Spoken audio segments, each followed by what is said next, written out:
Hey! Welcome, everybody, to the one, the only Toxic Femininity. I'm Midnight's Edge. And I am Tim Connors, and with me is a lovely, lovely panel of ladies with me, as always. We have the one, the only Mandy. Like what? Like what? Hey, y'all. So, yeah, Monday. Buy my buck. I think that's the best way to do this. Buy my buck. Look, y'all, Lorena last night showed me this nut spray that's supposed to deodorize your ball sack. Does it help with ligma?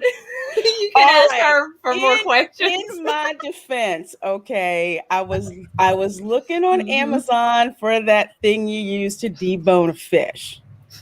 Okay. Which that was the boner, the fish boner. Yeah, the fish. Such a liar. Yeah, this was legit.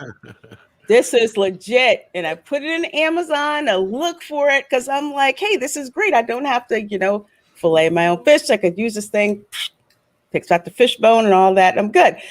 Look at it on Amazon, and it didn't find that, but it found what it thought were close to what I was looking for, which was nowhere near what I was looking for. It was ball spray. It was ball spray to make your balls, and the reviews on it were great. Wait, so you send it to Mandy? Why didn't you send it to Tom? Because he's got balls. I didn't send it to anybody.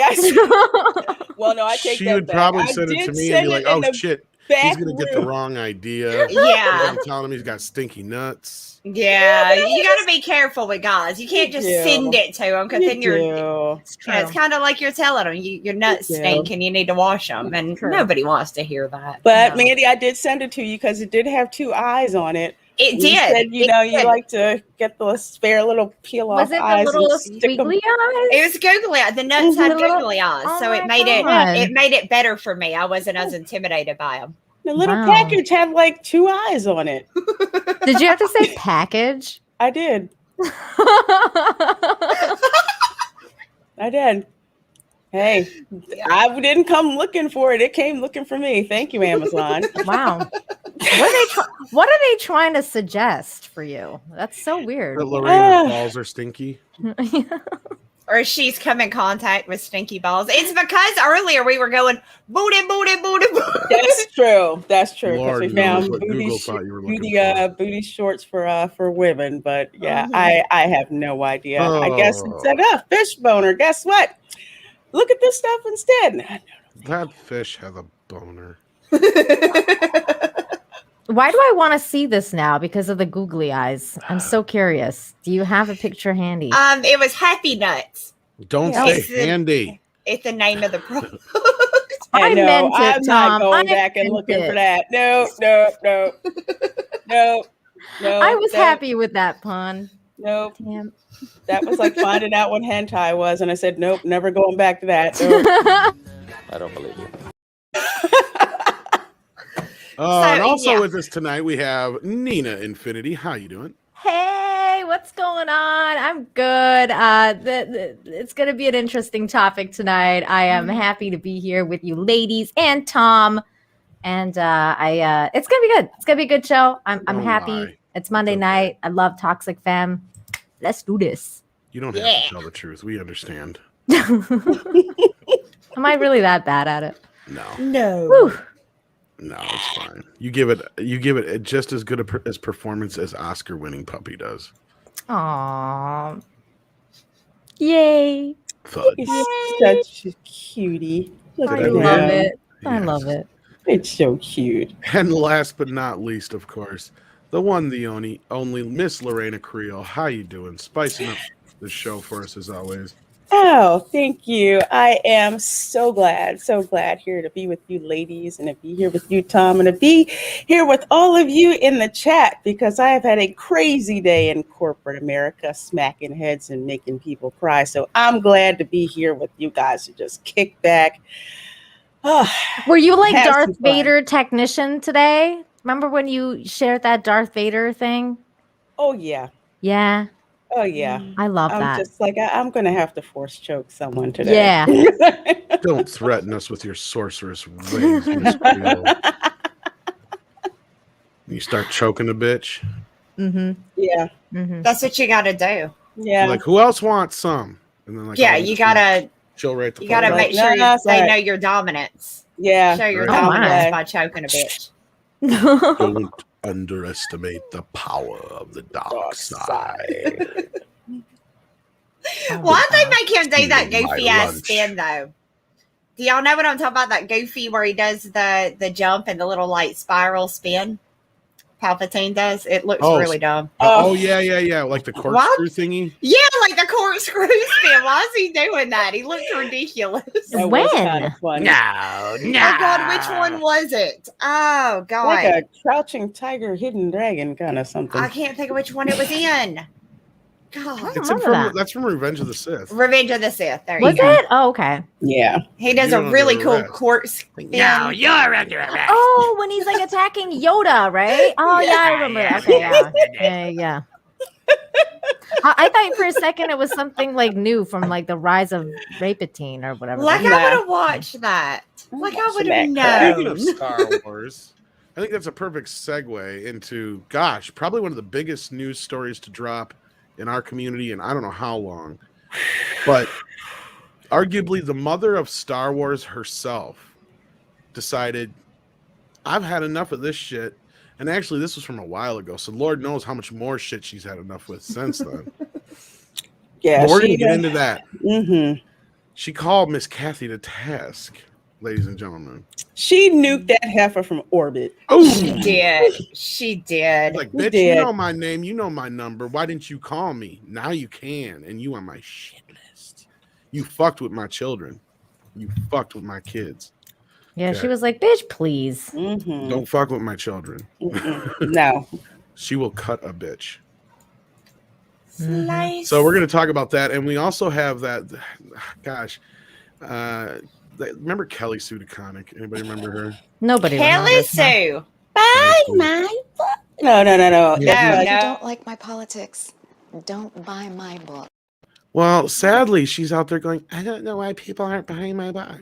Isn't that funny how that works out when you tell people, you know, if you don't like me, don't buy my shit, and then they don't buy your shit, and then you're sitting around like, Does that mean what people don't like happened? me? It's like, did you not want people to take you seriously? Yeah, No? she came up using them big badass talking words like she was. Don't Oh, buy you see my her book, then. attitude? All Oh. right, Kind fine. of like how basically Brie Larson told everybody that's male and white that they shouldn't go see Wrinkle in Time, and guess what happened? Nobody went. Wrinkle in Nobody Time. went. Yeah, no problem. Mind you, that was a freaking terrible movie. So that I nobody missed refuse anything. to watch that. I'm I not said blaming it no. all on Brie, but she didn't help. No. I didn't No. even realize she was in it. She's not. She was the one who went out at that one conference thing. For, Oh. what was it? Female empowerment or female writers in Hollywood or whatever it was. And she's like, we need, or the female critics or whatever, the critics associate, whatever it was. She's like, we need more female diverse voices and criticism. And I don't care what a 40-year-old virgin thinks about fucking Wrinkle in Time. It wasn't Oh my made for God. him. Yeah, I remember that. God, she's just a nasty stank attitude. Yes. Speaking of winning the internet, I can't remember the gentleman who said it, but like there was what was it last week? She had that picture of herself wearing that really revealing fucking outfit. Oh, In the woods? Yeah, Yeah, and woods. she's like, if you saw me, what would you say to me or whatever? Uh-huh. And he's like, the last thing I would do is ask you for your number or something like that because the TSA agent incident.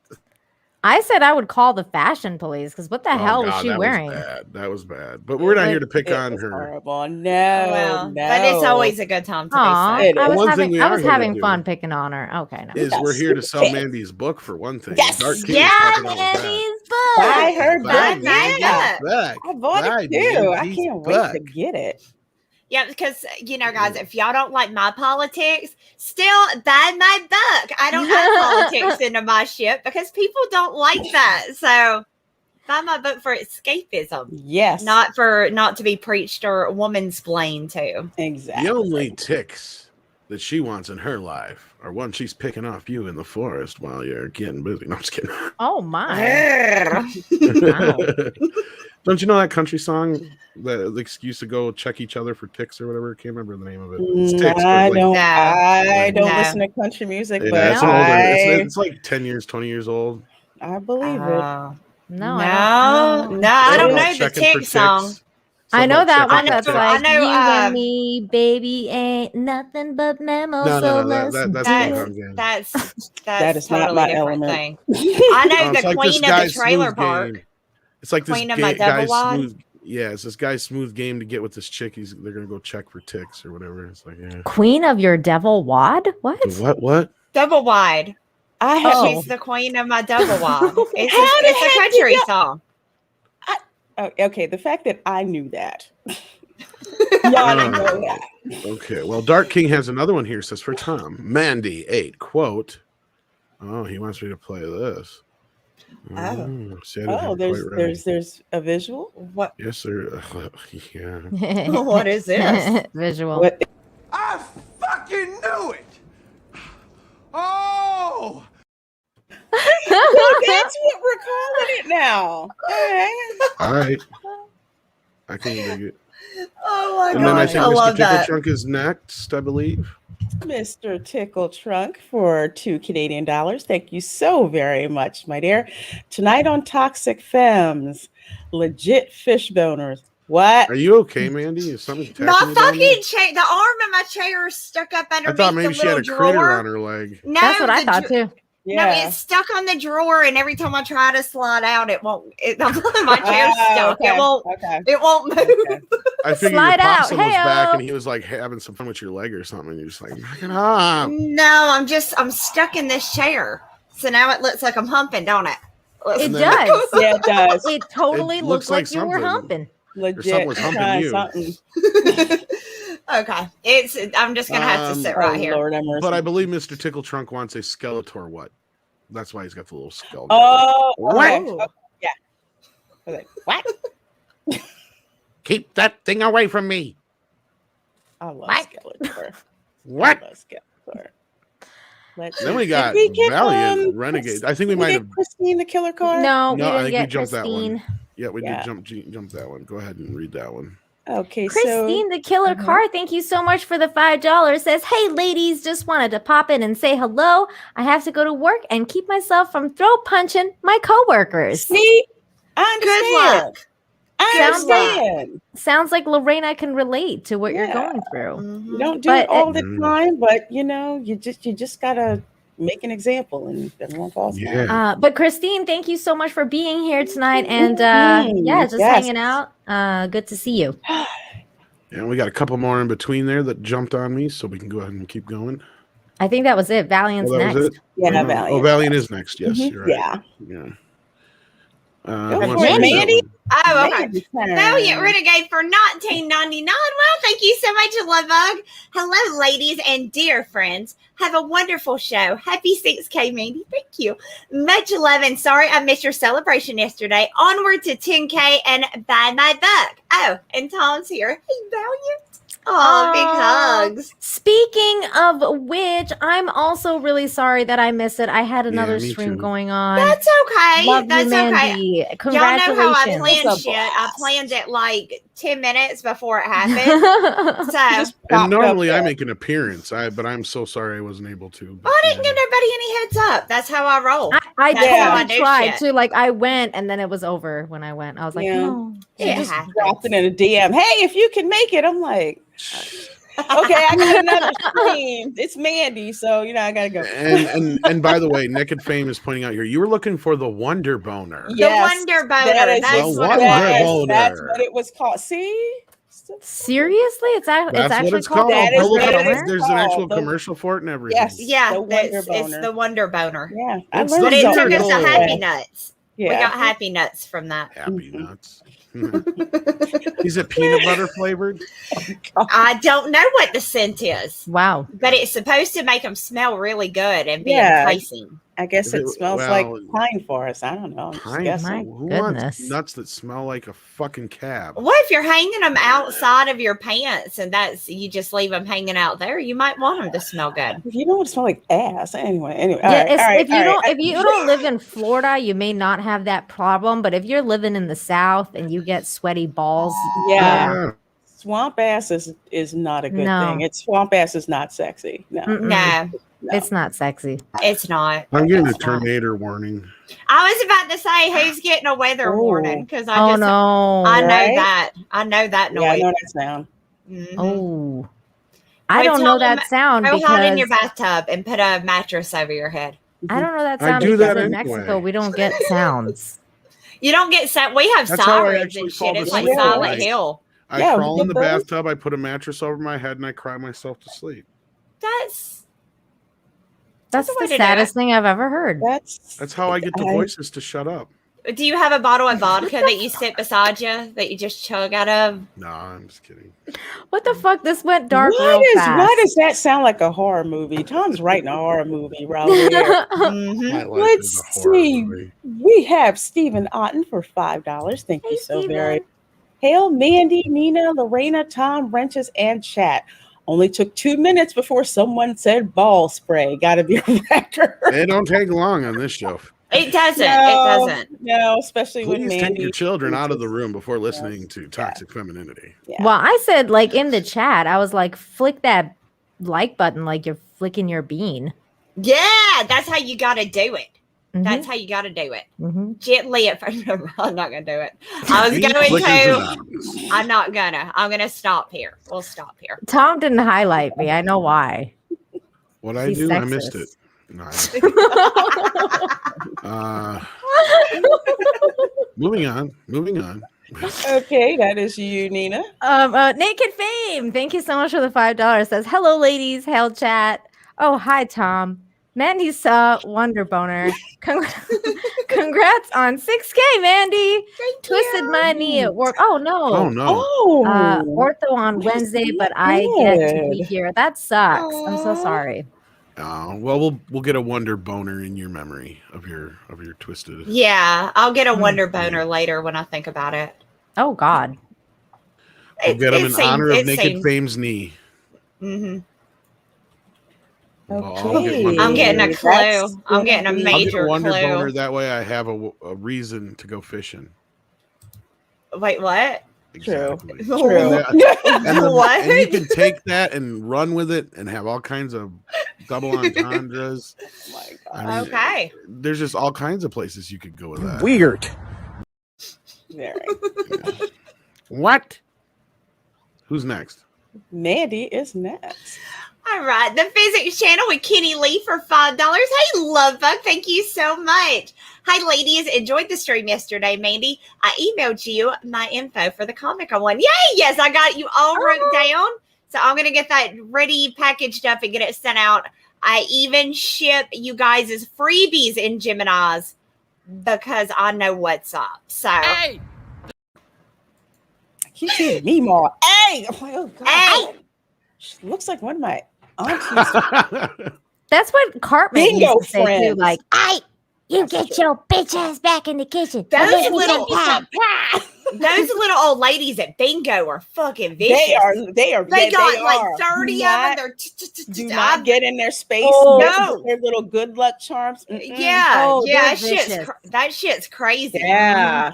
I thought I was gonna get shanked over winning $10. I thought Really? grandmas are about to cane me or something, but That happened Girl. to me too, Mandy. I thought I was gonna get shanked by one of those old yeah, ladies. they don't like it when you win. You No. already winning at life because you're younger than they are, and they don't want you No. winning the money too. You already got it good. What They're happened vicious. on my channel last night? We played Florida Man Bingo. Oh my God. I gotta come on there with you and do that. That Yeah, sounds me like too. so much Yeah, fun. you are. We're fixing the game because I can't believe we have these generated cards and none of them had stuff like DUI, And so Grand that, Theft Auto, and all bunch of our stories had DUI. Grand Oh Theft my Auto. God. I Yeah.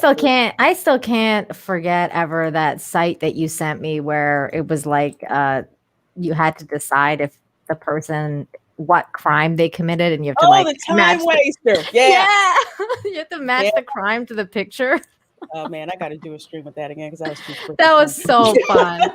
You have to invite me for that one. I always think they look like Sex Pest. Every time I do one of those games, I always think everybody I see is a sex pest. Because you never know, right? That's just always my first assumption. You never know. Get that one out the way. Deranged Lunatic for 99 cents. The super sticker. I can't see it. It's the 3 hearts. Oh, you did put that in there. 3 hearts. Thank you. Thank you so very much for that. And then we had Joaquin Stark. Thank you so much for the 20. I don't know what that is. Woolly Bullies, we'll call it. Swedish Krona. Swedish Corona. Thank you so much. Says, perhaps you think you have been treated unfairly? Perhaps you think you're being treated unfairly? You said it way better than I did. Yeah, put that bass in it. You know. I butchered it. Well, I don't feel bad. I did the Dr. Evil thing because I thought I was doing Dr. Evil. Not even in the right spectrum. But that's all right. I'm with shit today. So let's see. We got Silver Nova for 5 Australian. Thank you so much, Lovebug. Good day to Tom and the enchanting ladies of Toxic Film. The sequel trilogy should be crushed into a quantum singularity, in my humble opinion. Agreed. Agreed, sir. Agreed 100%. I want to see it. I just like to see stuff blow up. So yeah. I do too. I can understand that. I like to blow stuff up. That's so nerdy. Quantum singularity. I freaking love that. Yeah, that's great. That's great. Let's see. We have Larry for $2. The name's so nice. You gotta say it twice, like Mandy says. It says, hello, Mandy. Hello, Lorena. Hello, Nina. Hi, Tom. Hey, Larry.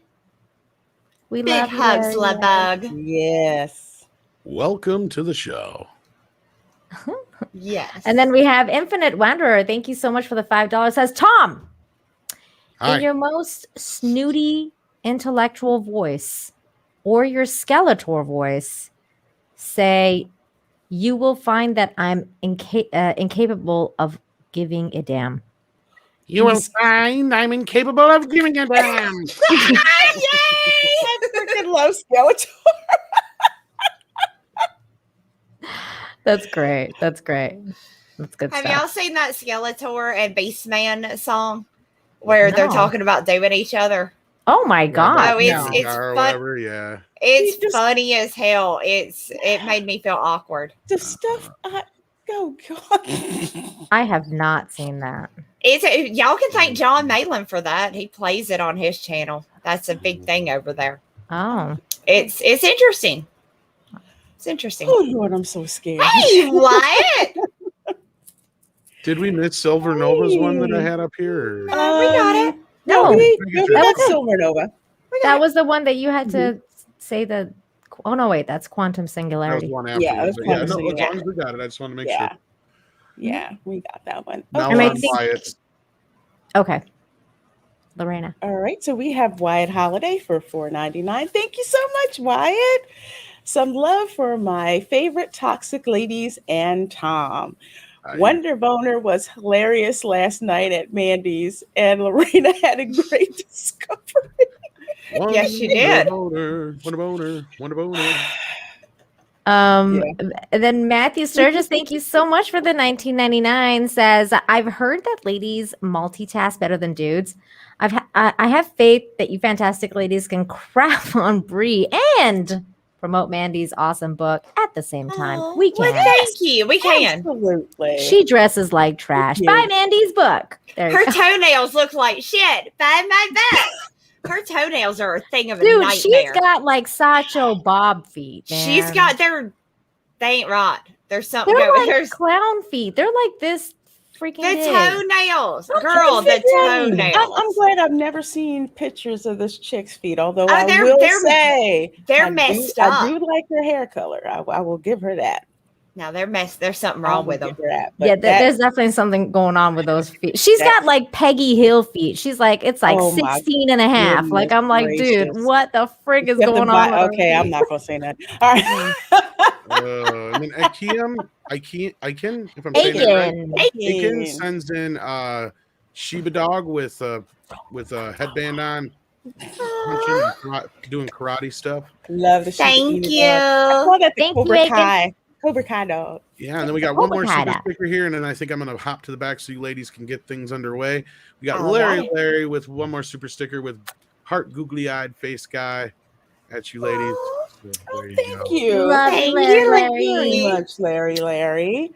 All right, so we'll get into the stories now, and we'll get back to the super chats here in a little bit. Mm-hmm. But this episode has been brought to you by Rabbit Chicken Meat, just so you guys know. Oh, Rabbit. Do you like rabbit? Do you like chicken?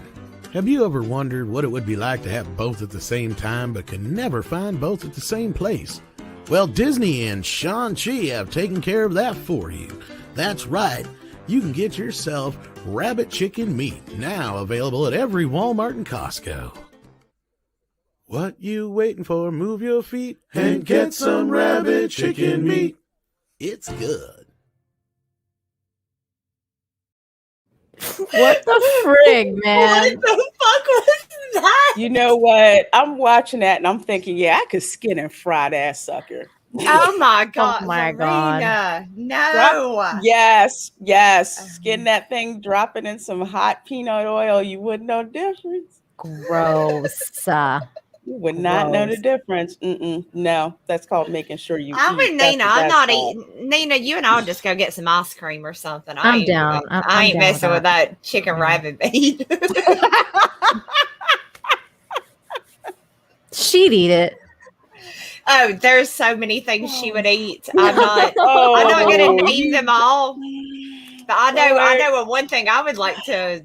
Well, she's already eating shit, so it's fine. Yeah. Especially now. Well, it's really sad for her. Let's all take a moment to just feel really, really bad for old Kelly Sue. You know, people just aren't been buying her book. And I don't know. They're just not flying off the shelves. This is my violin, like my tiny violin. I like saying my tambourine because it makes me sound like an asshole. So try it one day. People look at you like you're a dick when you do it.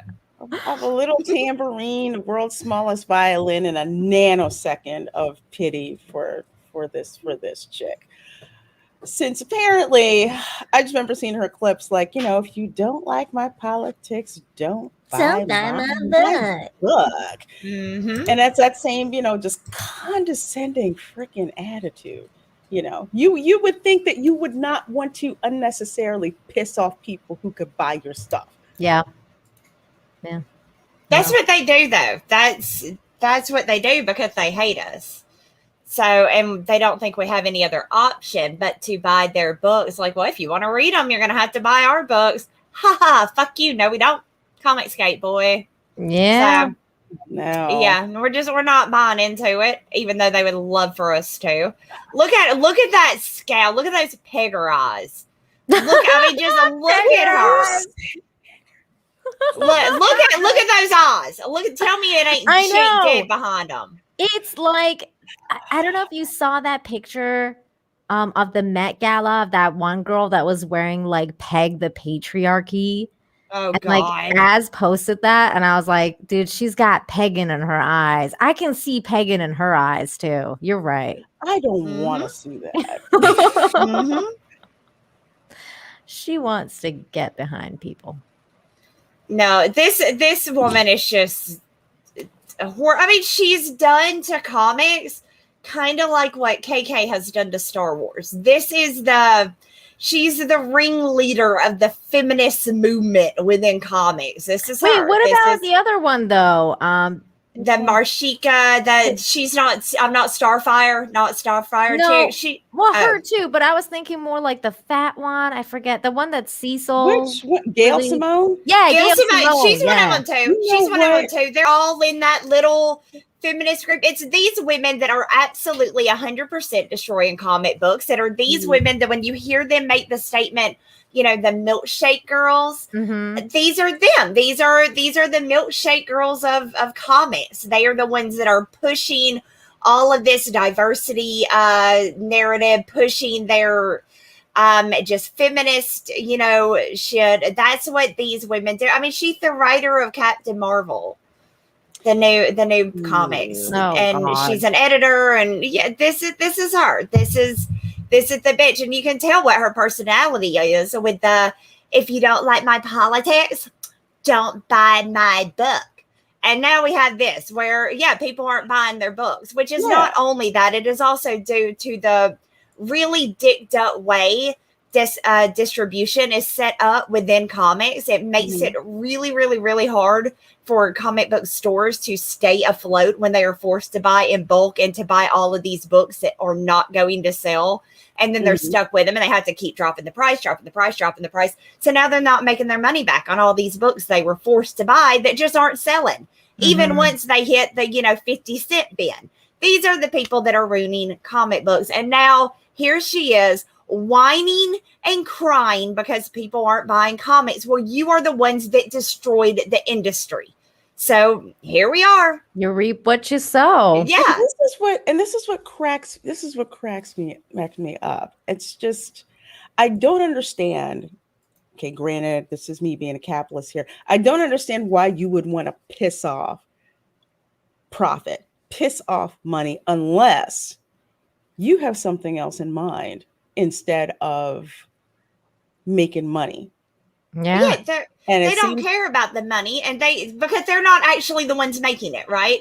They have a salary. They're going to get paid regardless. Either way, right? Yeah. Either way. It's the same as when I work at a fast food place and I throw, somebody asks me for ketchup and I grab them 30 fucking packs and throw it in the bag. I don't give a shit that they say two. I ain't paying for it. It ain't coming out my pocket. What do I give a shit? You want napkins? Here you go. Just stack that big.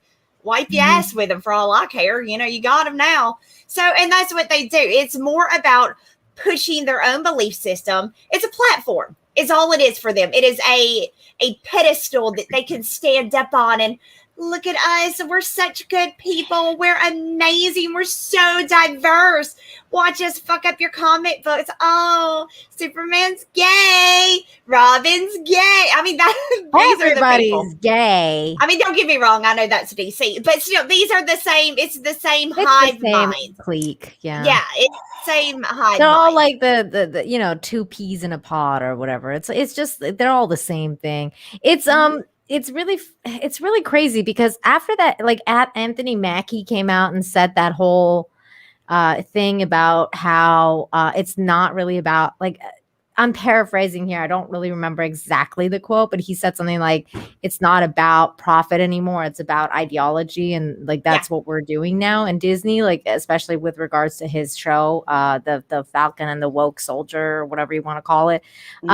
That's what he came out and said. He was like, it's about ideology. We're trying to change people's minds. So I don't think that if Disney has that idea about like that kind of stuff, then it's very safe to assume that people who are creating the comics now, people behind Marvel and people behind DC, have that idea as well. They don't care about the money anymore. They're just in it for the politics and the idea. It is, and it's also a position of power for them within the industry to where everybody knows they do it, and it's all women too. So again, I'm going to state this is women are in fact ruining comic books. As hard as that is for me to accept, I hate that. I do too. So I absolutely do too. But that is where we're at. These are also the same women that are running Whisper networks. That was the other thing I was going to get to. They were the ones running the Me Too. They get this little power trip. And then once they get so many people fired, so many, they step on everybody to get where they are. And then once they're up there, you better walk on eggshells or, they have the capability of, well, you're not going to work. If you don't like my politics, go on unemployment. It's the same mentality. And that's what you are getting.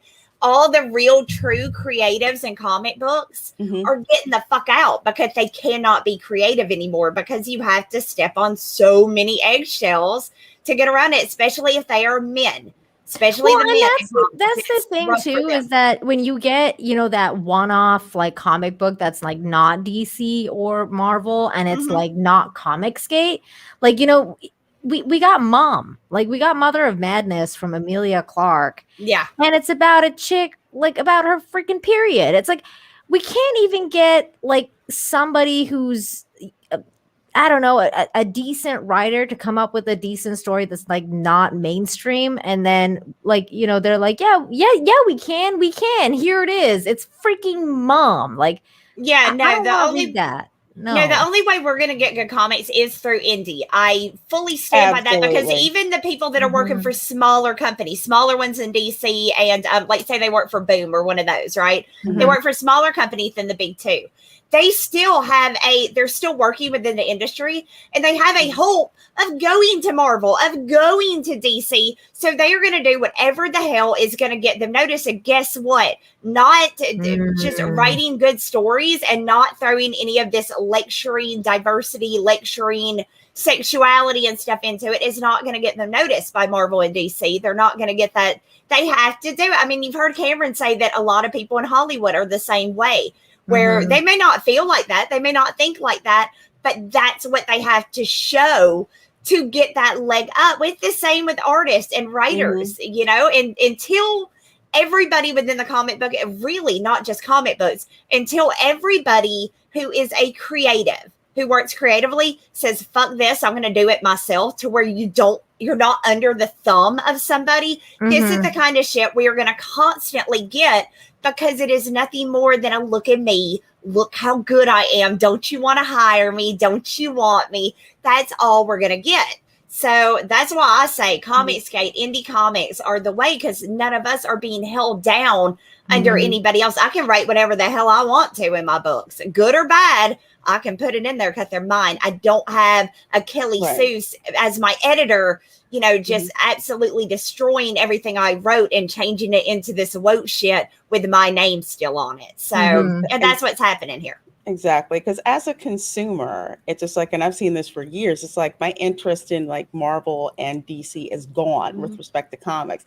But you look and you see what these indie folks are putting out here, like Comicsgate, and it's just like there's more choice, more care brought into it. People are actually passionate about what it is that they're working on, and they're not, like droning on and on, like, yeah, well, I wrote this one and it's diverse. Shouldn't you like it? Shouldn't you like it? And just kind of throw that out before I forget.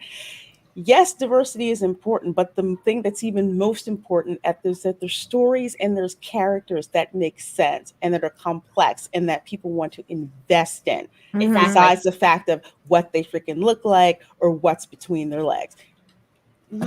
Yeah. And the point is, like within Comicsgate, right? For example, within Comicsgate, there is so much diversity between creators. We have creators of every sex, religion, creed, sexual orientation. There's a little of everything.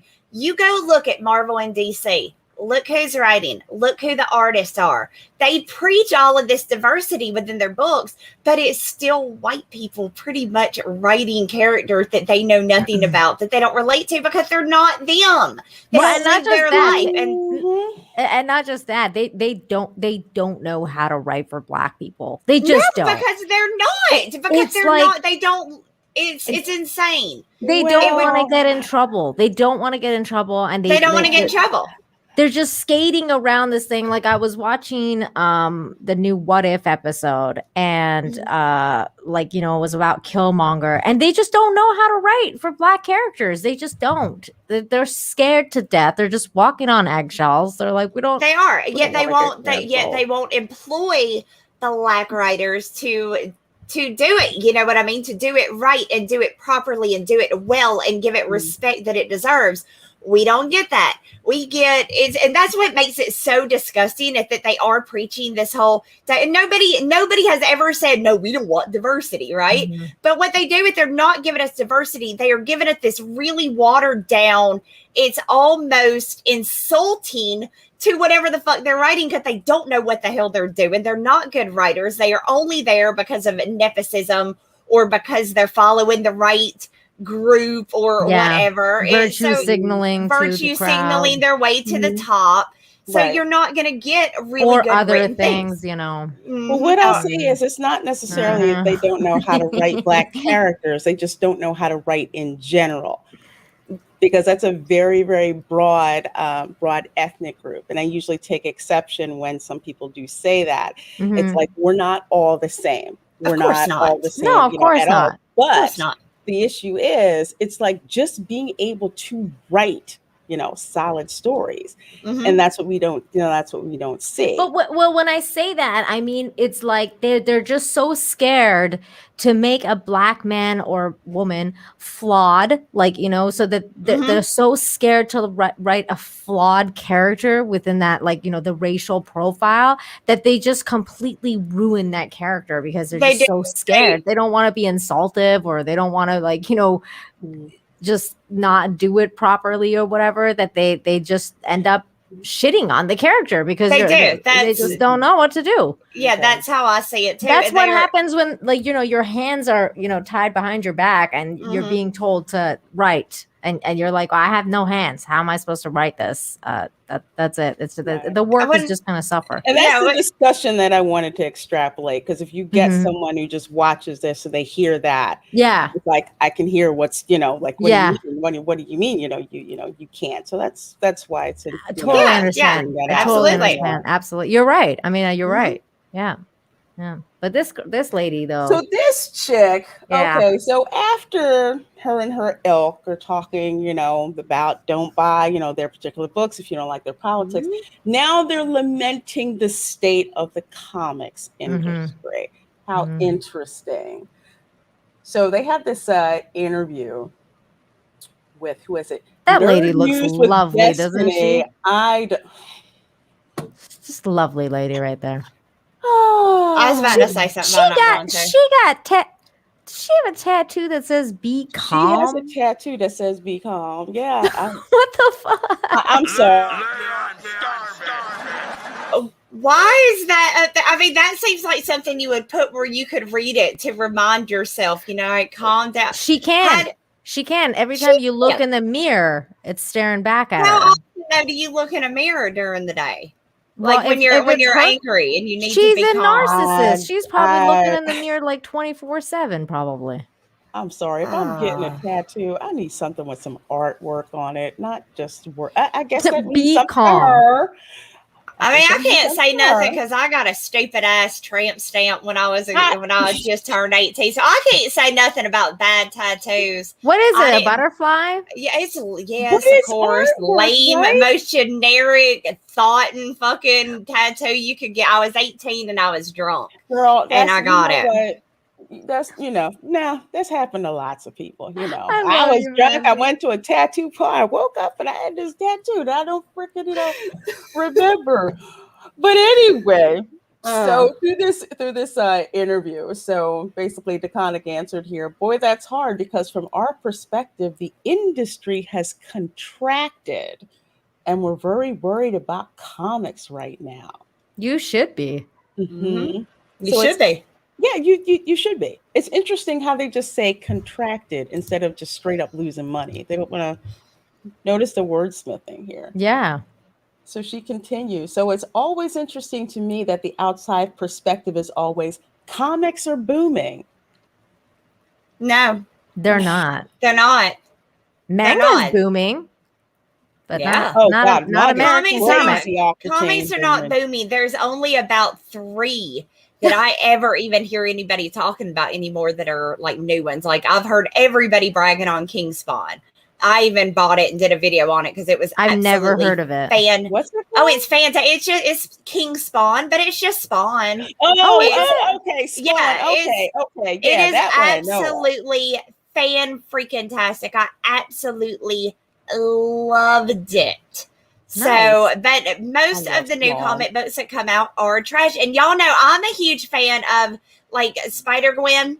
But even that, it's a little bit woke. I mean, I deal with it just because I love it, the character. I really do. And I really do I have a feeling that eventually either, indie creators are going to take over that IP and all the IPs, or they're just going to go under, and then maybe we'll get a chance to write some of these awesome characters. But I stick with her because I love the premise of that character. I love the fact that she was with Peter long before Mary Jane. I love the Spider-Gwen character. So, Gwen Stacy. I hate her. You hate Gwen Stacy? Yeah. Why? I'm a Mary Jane girl all the way. Fuck Gwen Stacy. Well, let's put it this way. I didn't even know who she was because that's how long it's been since I've read a Spider-Man comic. So this is long. I will have to find that out for myself because that seems like she's a old school Spider-Man lore that I just. She's got a great costume. She does have an amazing costume. I love her costume. Mm-hmm. I love it. I love it too. Even though I hate her, I love it. I love it. I'm just messing with Mandy. I don't actually hate her. You can hate her. Hate that bitch. I'll help you. We'll go cut her tires. Wait. Go back up for a second. What's happening with Aquaman there? What? I don't. Let's to show you how much I don't. I don't give a crap. They got a wonder Aquaman. Why is he a skeleton? Why is he dead? Because it's Aquaman and nobody likes Aquaman. He's already useless. I mean, he's pretty much useless on, once he hits soil. I just blinked and went right over this. I just did not flip I'm sorry. Okay. Let's see. Does he still have a freaking beard? Okay. He's got a beard. Yeah, he's got a beard. Oh my God, he looks like Stefano on Days of Our Lives where he got burnt and then they turned him around and he still had the full beard and shit. Yeah. Nobody probably knows what the fuck I'm talking about, but that happened. No, I don't. I have no idea. They burned up Stefano on Days of Our Lives. What? And then they spun him around and he was a skeleton, but he still had the beard. Oh my God. And hair. It was ridiculous because the hair didn't burn. Yeah, I didn't figure you guys in the chat would. I doubted any of y'all watch Days of Our Lives. I used to watch Days of Our Lives like years ago, like way back in the day when I was like 13, 14. It was great. It was good shit back then. But I haven't watched it for years. So here's the other part to this. And first she says that, DeConnick would then lay out just how bad of a shape the comic book industry is in. I think I tend to be pretty optimistic, but in this one, I'm worried, straight worried. And then when asked why, she says, because stores are closing at a phenomenal rate. Mm-hmm. Independent comic sales are down. Mm-hmm. Mainstream comic sales are down, except the top 3 or 5 books are up. Everything in the mid list is way down. Yep, and the ones that are up, if you would have put those numbers up like 10 years ago, they would have been failing comic books 10 years ago. Oh. So even when she says they're up, they're not really. They're up compared to the other shit. Mm-hmm. And how many of those that she's saying are up are second and third editions? Like the second and third issues. Everybody buys issue number 1. They are the biggest collector's item. So you always want the number 1, right? What about issue number 5? How are the numbers doing on 5? How are they doing on issue 6? Are you even getting a number 5? Like some of them aren't even getting that. They're not making it there. They're usually getting canceled long before that because people aren't buying this shit. Comic book shops are going under the only thing keeping them going really is Funko Pops. Seriously. Wow. It's not the comic books. It's not the comic books. I believe that. Going. Because the comic stores before I moved, because there used to be like a couple of comic stores that I knew of. And slowly but surely, like the small, your small local neighborhood comic shop, gone. The only ones that were left were ones that were in the mega malls. And they mostly had like a bunch of other merch that was in it. And then you'd only see comic book sellers come in, like when they'd have like maybe, like autograph shows or people bring stuff in, to sell to sell in the secondary market. All the comic sellers, people are climbing through like the past issues because that's all that they, that's all they care about. They care about. The new stuff is shit. The new stuff and people is are tired of. It's horrible. And the price now on a brand new comic, if you went into a comic book store and bought a brand new comic, 48 pages, you're going to pay $5.99 for 40, which in a comic book store is through Marvel, through DC, through Diamond. That is absolutely ungodly expensive. Not for indies, because we don't produce as many as like Marvel and DC does. It costs us more per book to produce than it does them. But them, no, it's an insane price. Inflation has got it. They are forcing these comic book store owners to buy in bulk, to buy covers that they don't want, to get the cover that they do want, that they do think is going to sell. And then, say they pay, $2 a book. By the time it's done, they're not selling. So by the time it's done, those $2 a book, and they were forced to buy 24, 25, 20, you know what I mean? Are sitting over in the dollar bin, just hoping to God somebody comes in and wants that shitty freaking book. And it's ruining. And then they act like we don't know what's going on. The comic book stores have been begging for help. It's not like they've been quiet. They have been asking for help, telling Marvel, DC, Diamond, all of these places, look, we can't keep up with this. We're going to go under. They don't give a shit. For me, just as a consumer, when they're acting as if they don't know why, sales are down. As a consumer, it's like, yeah, I know why sales are down. You're not making anything that I want to read. Seems like every time I turn around, you're using a comic to preach to me. You're making Captain America and, Captain Communism or whatever. I don't want to freaking read that. I'm not, I'm not interested in reading that. You're going to give me a She-Hulk who looks like a boy, doesn't look like a woman, when I know, the one or two maybe issues of She-Hulk that I have, she looks like a woman and she has boobs and she has curves. You mean to tell me you're not going to give me the same thing? Heck no, I'm not interested. Yeah, or like gay Superman. Like, no, I don't feel like reading about gay Superman. I'm done. Swap Superman. You can't do Calvin Ellis, but you're going to do Black Superman. No. I mean, they turned Alfred gay.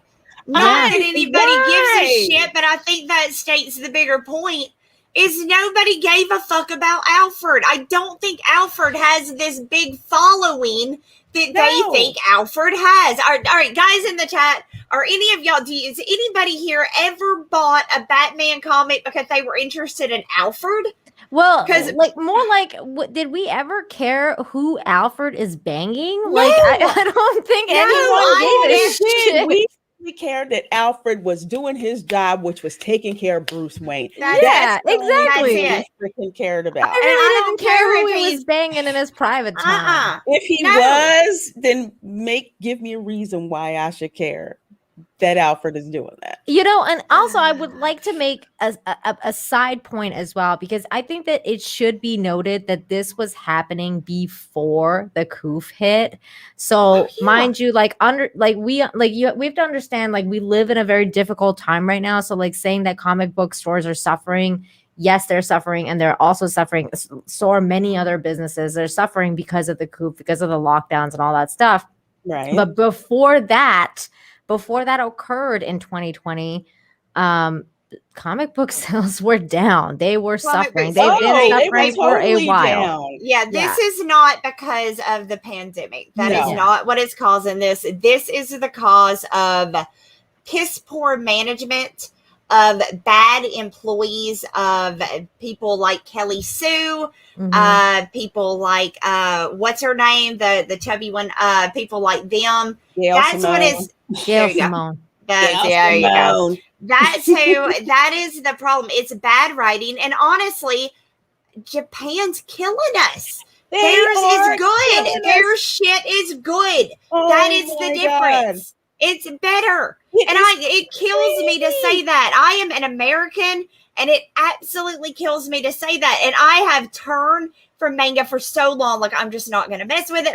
But as I'm getting more and more into it, it's better. It's just better written, because these stupid heifers over here don't know how to write. They don't know how to edit. We got, what is it, Arpel O'Neill? Who's the editor? April O'Neil's book says Arple O'Neil across the top of it. Are you fucking kidding me? Well, see, that is such a freaking lack of disrespect that you can't even catch that her name is spelled wrong. No, that's how little they do their job. And it's not just somewhere randomly in the book. It's the fucking title of the book. It's not just randomly like on a panel somewhere mid, 30 pages in. No, it is the title of the book is April. I don't know. It's stupid spelled. April or something. It's dumb. Wrong. It's Arple. That's right. Arple O'Neil. Arple. It's so crazy because and that's one of the things that the mainstream media does it all the time too. Like they make like terrible editorial decisions, and you're like, dude, who's your editor? Like, did anyone proofread this? Like, here you go. Kelly Sue is an editor. Yeah, the editor. There's who an editor is. Kelly Sue. Care. We're just gonna throw it out there, or let's put it this way. Put it out there the way I want it to be put out there. And if I don't give a crap, too bad. Throw it out there. True. Just consume product. Just shut up and buy product. I so don't feel bad for this chick. I just want independent comic creators to just freaking keep blowing up. Yeah, like really buy Mandy's book, everybody. I can't wait to get Mandy's book. We are getting more and more of the professionals that feel like they no longer fit into that community. We're getting more and more of them over in Comicsgate every day. So we got Dale Keon, we got Billy Tucci, we got Dan Frago, we got Shane. I mean, Ethan, there's so many now. And more and more are going to go this route. I think in the future, you're going to see a lot more, whether they join Comicsgate or whether they just go indie. I think we're going to see this a lot more because of women like Kelly Sue destroying the industry. People are going to say fuck, because we're not in the same situation that the guys and girls that are into Star Wars are into. To fix that, that's a lot of money. You got to know how to do a movie. You got to have somebody that knows lighting. That's a lot. Comic books, we can do. And we're doing it well, and the numbers are showing that we are doing well over here. One more important note to hit too when it comes to indie comics is like, if you are someone who's kind of interested in getting into indie comics, but like you don't know what to do or where to start, and maybe you've heard rumors about Comicsgate and you're kind of like hesitant because whatever the media has to say about it and whatever, but you're trying to kind of like figure it out. Understand that there's a lot of different people in Comicsgate. People sometimes who don't even like stream together or like not everyone is EVS. I'm just trying to get at the fact that like EVS is not the be-all end-all of Comicsgate. Very it's very diverse. There's a lot of people out there. So just go just put hashtag Comicsgate on Twitter.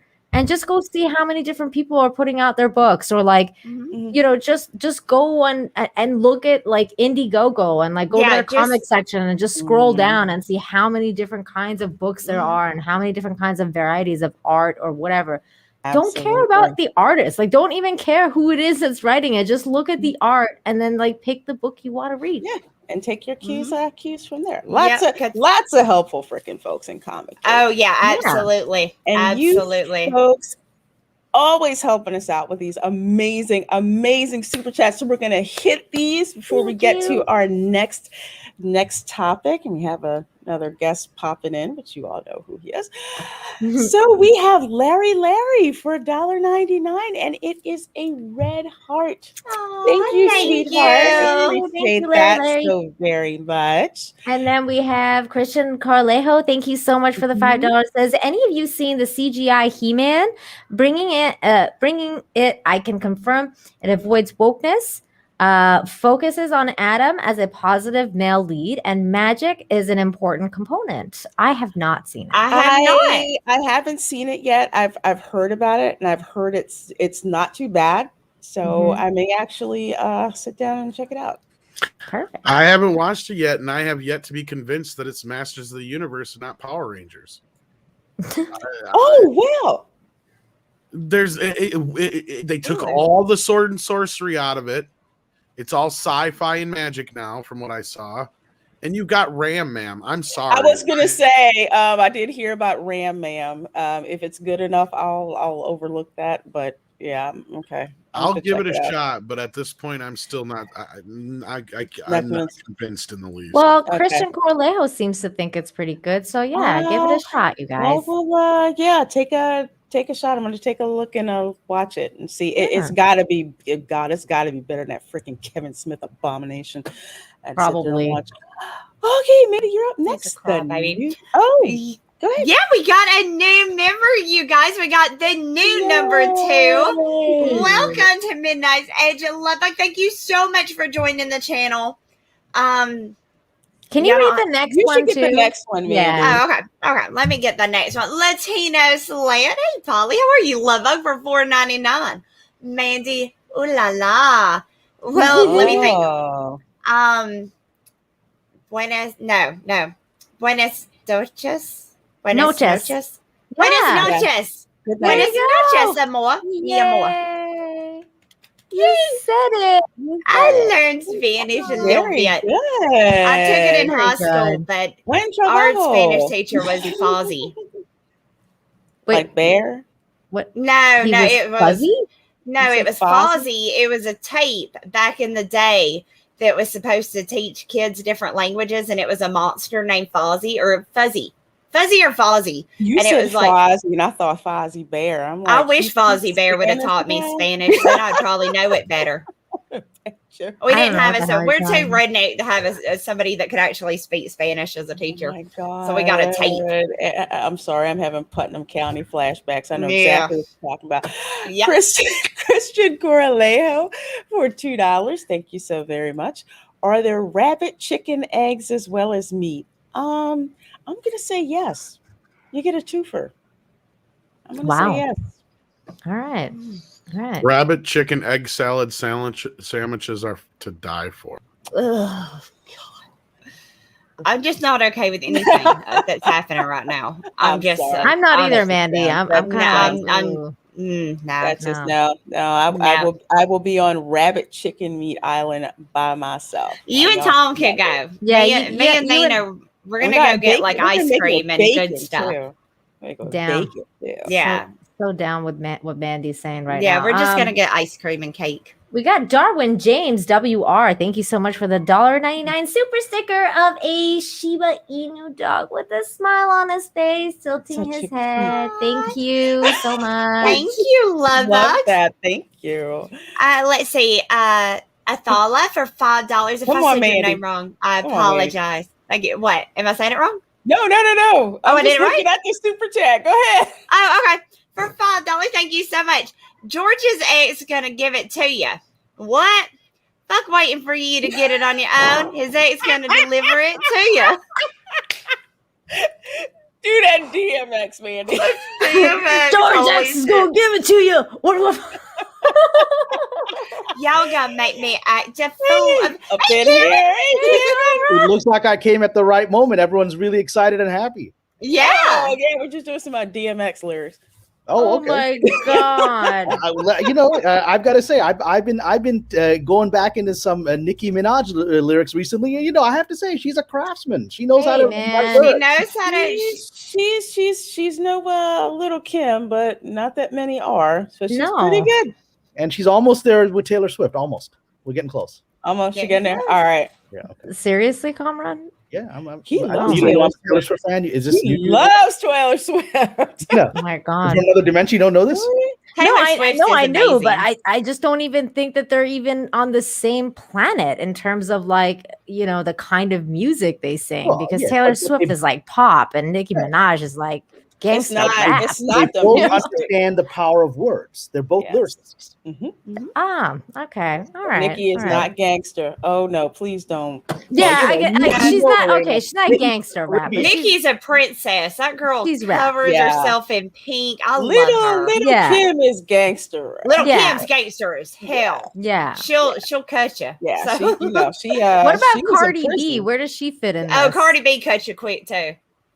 I don't think Cardi B plays. I wouldn't fight her. She's I'd run. kind of in the middle. They're not on the same level. Yeah. No. Yeah, No. Nicki Minaj is somebody who actually, I've read a little bit about her life. She had a very interesting journey. She came in from Trinidad, and as we talked about, Lorena, anyone coming from that sort of Gulf area, the Caribbean, they just have they tend to actually have very traditional values, despite her image and whatever. Yeah, they're self-made people, extremely traditional. Yeah. Whereas in Cardi B used to cut a bitch for stripper money. Anyways, I think she might still be doing that. Yeah, she could. She very well could be.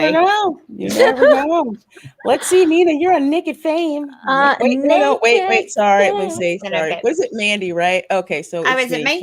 Sorry. No, it's me. I got thrown off by rap discussion. Zeno bid for $2. Don't eat us rabbit chicken. Free my people. Are we still doing this rabbit chicken thing? I'm gonna eat you. I'm gonna catch you. I'm gonna fry you. I'm just saying. Okay. I will. Well, I mean, jerk rabbit chicken would be good. Oh my God! Yes, roasted outside on. You never had like jerk chicken? I love jerk chicken. Yeah, man, what the hell is jerk chicken? What is jerk chicken? Is like it's kind of like burnt chicken with spices. It's a very special sauce. Yeah, because if they burn it, they did it wrong. They did it wrong. Jerk sauce is a very specific sauce in the Caribbean that has its ancestry in West Africa. And so it's a combination of Spanish spices, Caribbean spices, and West African spices. And my mom, who, basically her first job in America, all of her coworkers were Dominican and Caribbean and whatever. And so they taught her the best jerk chicken recipes. So I grew up with the best jerk chicken. Oh my God. Well, now I want to try some. It's freaking amazing. The habanero pepper on it too. Trust me, it's not for the faint of heart. Well, I want to try some. No, but there ain't no restaurants here that have that. I can get you some country fried steak. You don't have Jamaican restaurants? They're Jamaican, basically. Oh, you know what, Mandy? It's okay. I got you covered. I'm going to give you a recipe for homemade jerk sauce. Ooh. Yay! Ooh, yes. Send me that and I'll cook it up tomorrow and see if I can do it. Can I have it too, Lorena? You know what? I'm going to go to my kitchen. I'm going to show you something. Hold on. Okay. Well, at least he's wearing pants. All right. He is wearing pants. Now we have proof. Always wonder. Naked Fame. Naked Fame. Thank you so much for the $5. Says Kelly Sue and Mariko. I'm wearing pants. I got sweatpants. Oh, okay. Santa Monica. What you wear in Santa Monica? Is that Walker's Wood? I was just Walker's Wood. Oh, okay. That's what I get when I can't make my own. It is the best commercial jerk sauce, in my opinion, and you can get it off Amazon. I always buy like six in an order and whatever. Yeah, made in Kingston. She taking notes. Yeah, I am because I've never even seen. Yeah, this is spicy. It's intense. But this is there'll be recipes. I'm sure Lorena can get you some recipes. Nina can get you some recipes, and then put it on your chicken, and it's going to be incredible. Yeah, just like my recipes. Put it on the barbecue, on the grill. Trust me, it's really good. I'm gonna try it. Yeah, I will give it to both y'all. I still want that recipe, so you can try it. Hell yeah. Naked Fame, thank you so much for the $5. Says Kelly Sue and Mariko Tamaki look like they meet in secret with other female Nazis. Remove their wigs and turn kids into mice. Tell me I'm wrong. They are the witches. They are so the witches. Did you guys hear that they're remaking Hocus Pocus? Yes, and I'm not happy. I'm not happy with this either. I'm really angry. I'm assuming everyone in that's going to be. I thought this was just supposed to be a sequel. Yeah, it's supposed to be like a remake sequel. But still, they're doing Hocus Pocus too. That is in production. They are, which with is the original cast. How much freaking Hocus Pocus Halloween gear they're pushing at the parks. They're all going to be non-binary now, right? That's got to be probably. No one asked for it. It can't. The original was perfect. I'm also going to bet that they're in basically like a lesbian relationship with each other. I'm okay with that. Yeah, like a trifecta. You just sold Cameron to it. He's on board now. He's like, I'll take it. Let's go. Let's see it. Mandy, is there any intense, well drawn lesbian stuff in your Jack the Ripper vampire killer thing? No. Should there be? There should be, shouldn't there? That's fine. I Mandy, may that's need a to go missed back- opportunity, I girl. know. Come I on may now. need to go back to the writing board here. Yeah, you and- could throw it up the panels. I mean, this is Victorian Peter, fix it up a London. This little kind of stuff was bit. happening. It was happening. Oh yeah, this has been happening for a while. Mandy, can I just say, Mhm. do better, Mandy. Come on now. I know. I'm just trying to work my way into being a milkshake girl. And no implied lesbianism. That's Crack sort of like that the whip goes with on that. Peter. That's all you got. Yeah, exactly. It's all Well, Peter. but there Yeah. are a And few. Glamour Film. There are a few pinups of all the vampire ladies laying topless, naked in a bed together. Like, Okay. so just use your imagination of where it goes. Oh my Go to god. the other panel. All Mandy, is you're on forgiven now, Mandy. Mandy, you're on Xenobit. Sure, Xenobit for $5. Thank you so much, Love Bug. 2017. If you don't like my politics, don't buy my book. 2022. If you don't like my politics, don't buy my fries. Ooh. What's going on with fries? I see freedom fries are trending. What's happening? What's happening with fries? I Freedom don't know. fries? I don't know. I thought those were just sweet Are potato we fries. pissed at the French again? Because I that's the don't last know. time that French are happened. too busy fighting each other right now to care about America. Yeah, I don't. I think it has something to do with it. No, actually, I think that's the Australians that the French are pissed at. It has to do with a submarine deal. Everybody's pissed at everybody right Yeah. now. Let's be Yeah. reasonable. Yeah. Ain't nobody happy. Yeah. Eastern Europe is fine. I was in Bulgaria. They're all happy.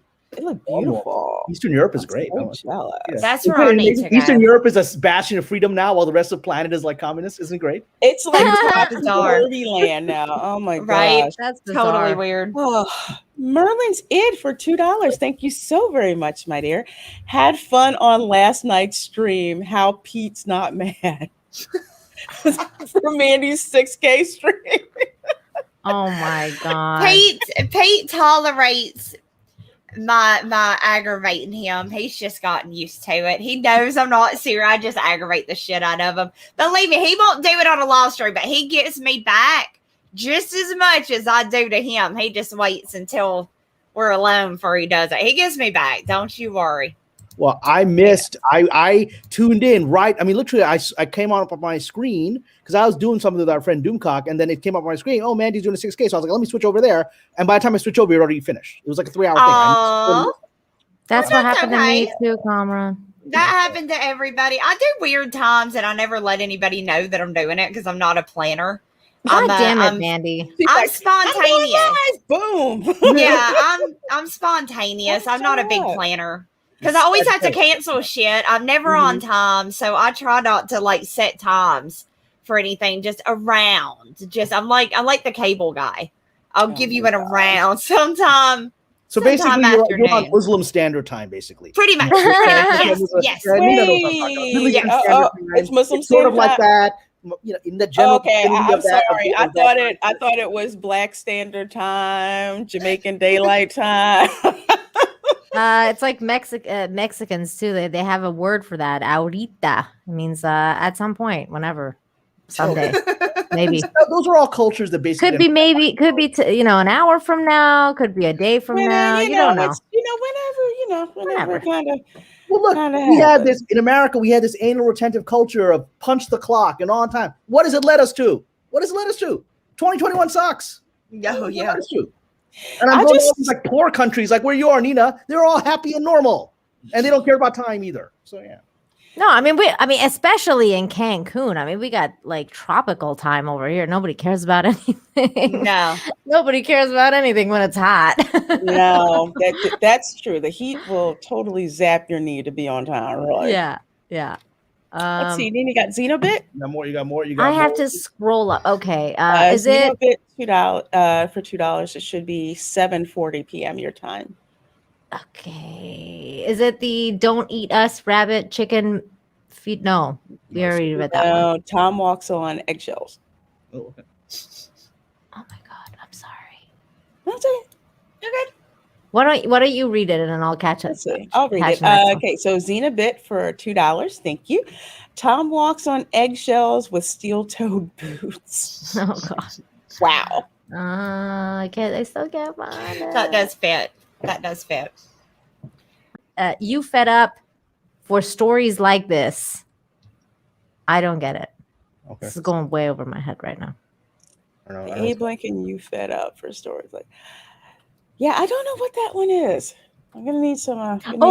Because he has another one right after for $5. Says Aquaman looked like that because of Amber Heard. So maybe it has to do something with the article. Maybe the turd is like a The Pandora's Abe box, Lincoln. and once it gets scooped up, it like sucked all the skin off of Aquaman. The Amber turd. I'm just writing storylines That's for this. probably more creative than anything they could come up with. Honestly, Spitballing. Right, This is where creativity happens. I said this on Andre's channel on Friday, and I'm going to reiterate it here. I believe that after Discovery officially takes over Warner Brothers in the January-ish or so of the upcoming year, right? Mm-hmm. I believe shortly thereafter you're going to hear a surprise announcement that Aquaman is going through some necessary reshoots, and so that it will no longer be coming out in December of next year. It'll be pushed to 2020, I guess 2023, right? Right. And then magically those reshoots will have a certain character fall on the cutting room floor when it comes out. I think that's what's going to happen. Discovery's not going to, discuss. She's only there because she's got leverage over these Warner Brothers executives, right? She's got stuff on them. That's why.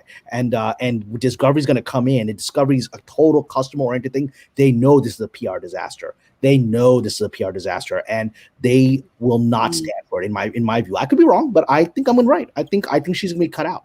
It's a common prediction, y'all. I really believe it because Flip it, you guys.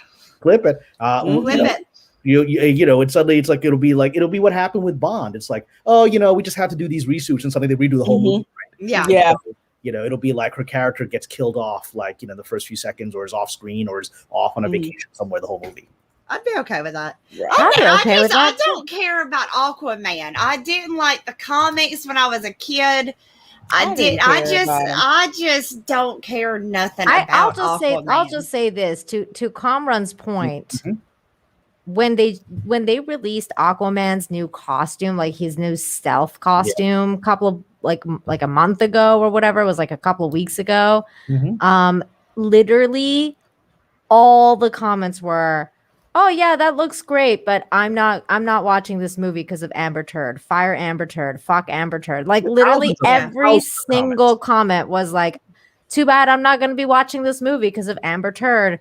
So I don't know. I'm thinking maybe if they saw that, the response to his costume picture was, "Fuck your movie. You don't like Amber Turd." James Wan knows it. Because Juan is always whenever he does these now, whenever he puts an Instagram post on, he limits comments or he deletes any negative comments. They're ready for it. And if Juan knows about it, he's going through the books going, "Hey, what's this thing? This thing." Yeah, did you like how she I think she made a tweet where she put a picture of herself and she was like, "Did you guys miss me?" And she didn't she limited the comments and she wouldn't let anyone comment. Yeah, no, she wouldn't let us. I was gonna comment until I saw I couldn't.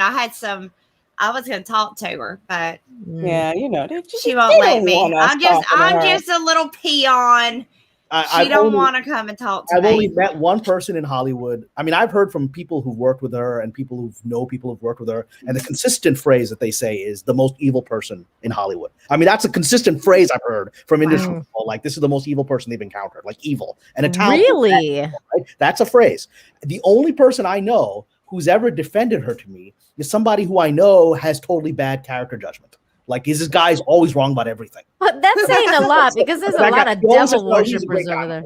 Yeah. Yes. There's a lot of scary shit that goes on in Hollywood. Oh God, yeah. They're into Satanism and shit. There's all kinds of. That is correct. Well, I don't know how much we can talk about that on this channel before. Oh, sorry. You're not far off.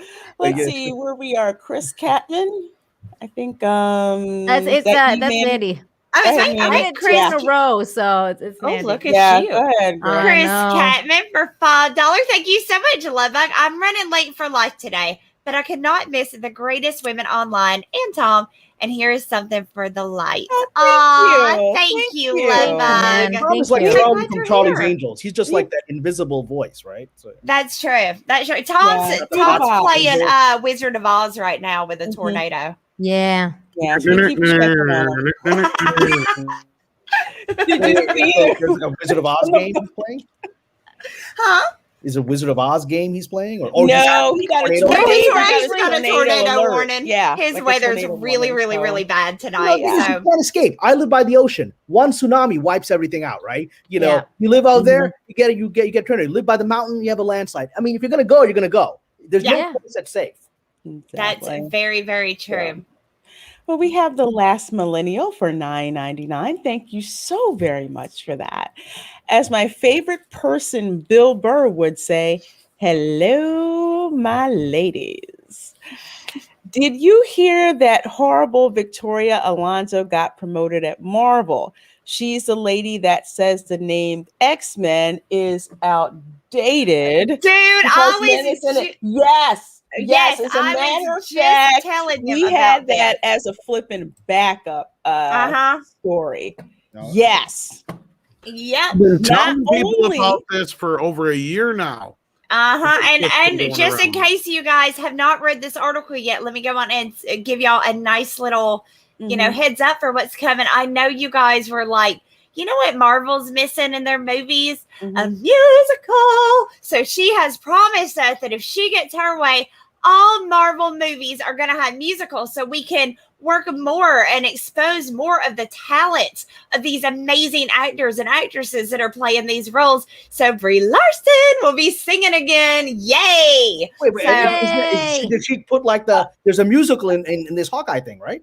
I think yes, so. there is. I think there is. Rogers, Yeah. the musical, and that's the only thing I'm interested really in seeing and watching. Maybe she's not wrong. Maybe people want to see the musical. I don't know. I like musicals. I just don't know if they like go into Marvel musicals. movies. I like musicals, but not in my action movies. No. Marvel or action movies. I want them to stay action packed. I want them to stay. I want crap blowing up. I want badass men walking away, all like With sauntering away from explosions explosions. kicking I people's want ass, that. I want I abs, do not I want there to be, like a little, kickball change. yeah, like a little, like West Side Story type. Hands. So basically, she wants to make Marvel into a Bollywood movie. Yes. All Bollywood movies are musicals, right? They're all 4 hours long, and suddenly in the middle of the fight scene, you switch off. You're in the Alps, so you're dancing with like 30 people, right? Exactly. There's got to be automatic rain. They're like, Well, yeah, because we love monsoons because it allows the sari to get all wet and sensuous and whatever. yeah, and like the hair is like all soppy and wet, and yeah. Exactly. And I mean, I get now that the new Cinderella is not Disney. So I do get the difference. But we can see what kind of singers they're using for these singing roles in Hollywood because that woman was tone deaf. And she sounded like a drowning cat. That's what she sounded did. like. She did. Like, She sounded Camila like Cabello? Camila Cabello? Is that her name? Is that her name? Yeah, that's her name. Beautiful girl, but her voice is. She can't sing. She ain't a singer. I just watch her on Autotune and think she's hot. I don't care. Well, that's all you have to watch, Kamran. We understand. We got you. It's like there's Olivia Rodrigo, this 17-year-old chick, whatever. She can't actually sing. I think she did a live thing and it was like bad, whatever. I mean, it's kind of like if Jason Momoa was trying to sing. I don't care if he's trying to sing. He just looks hot. Yeah. Exactly.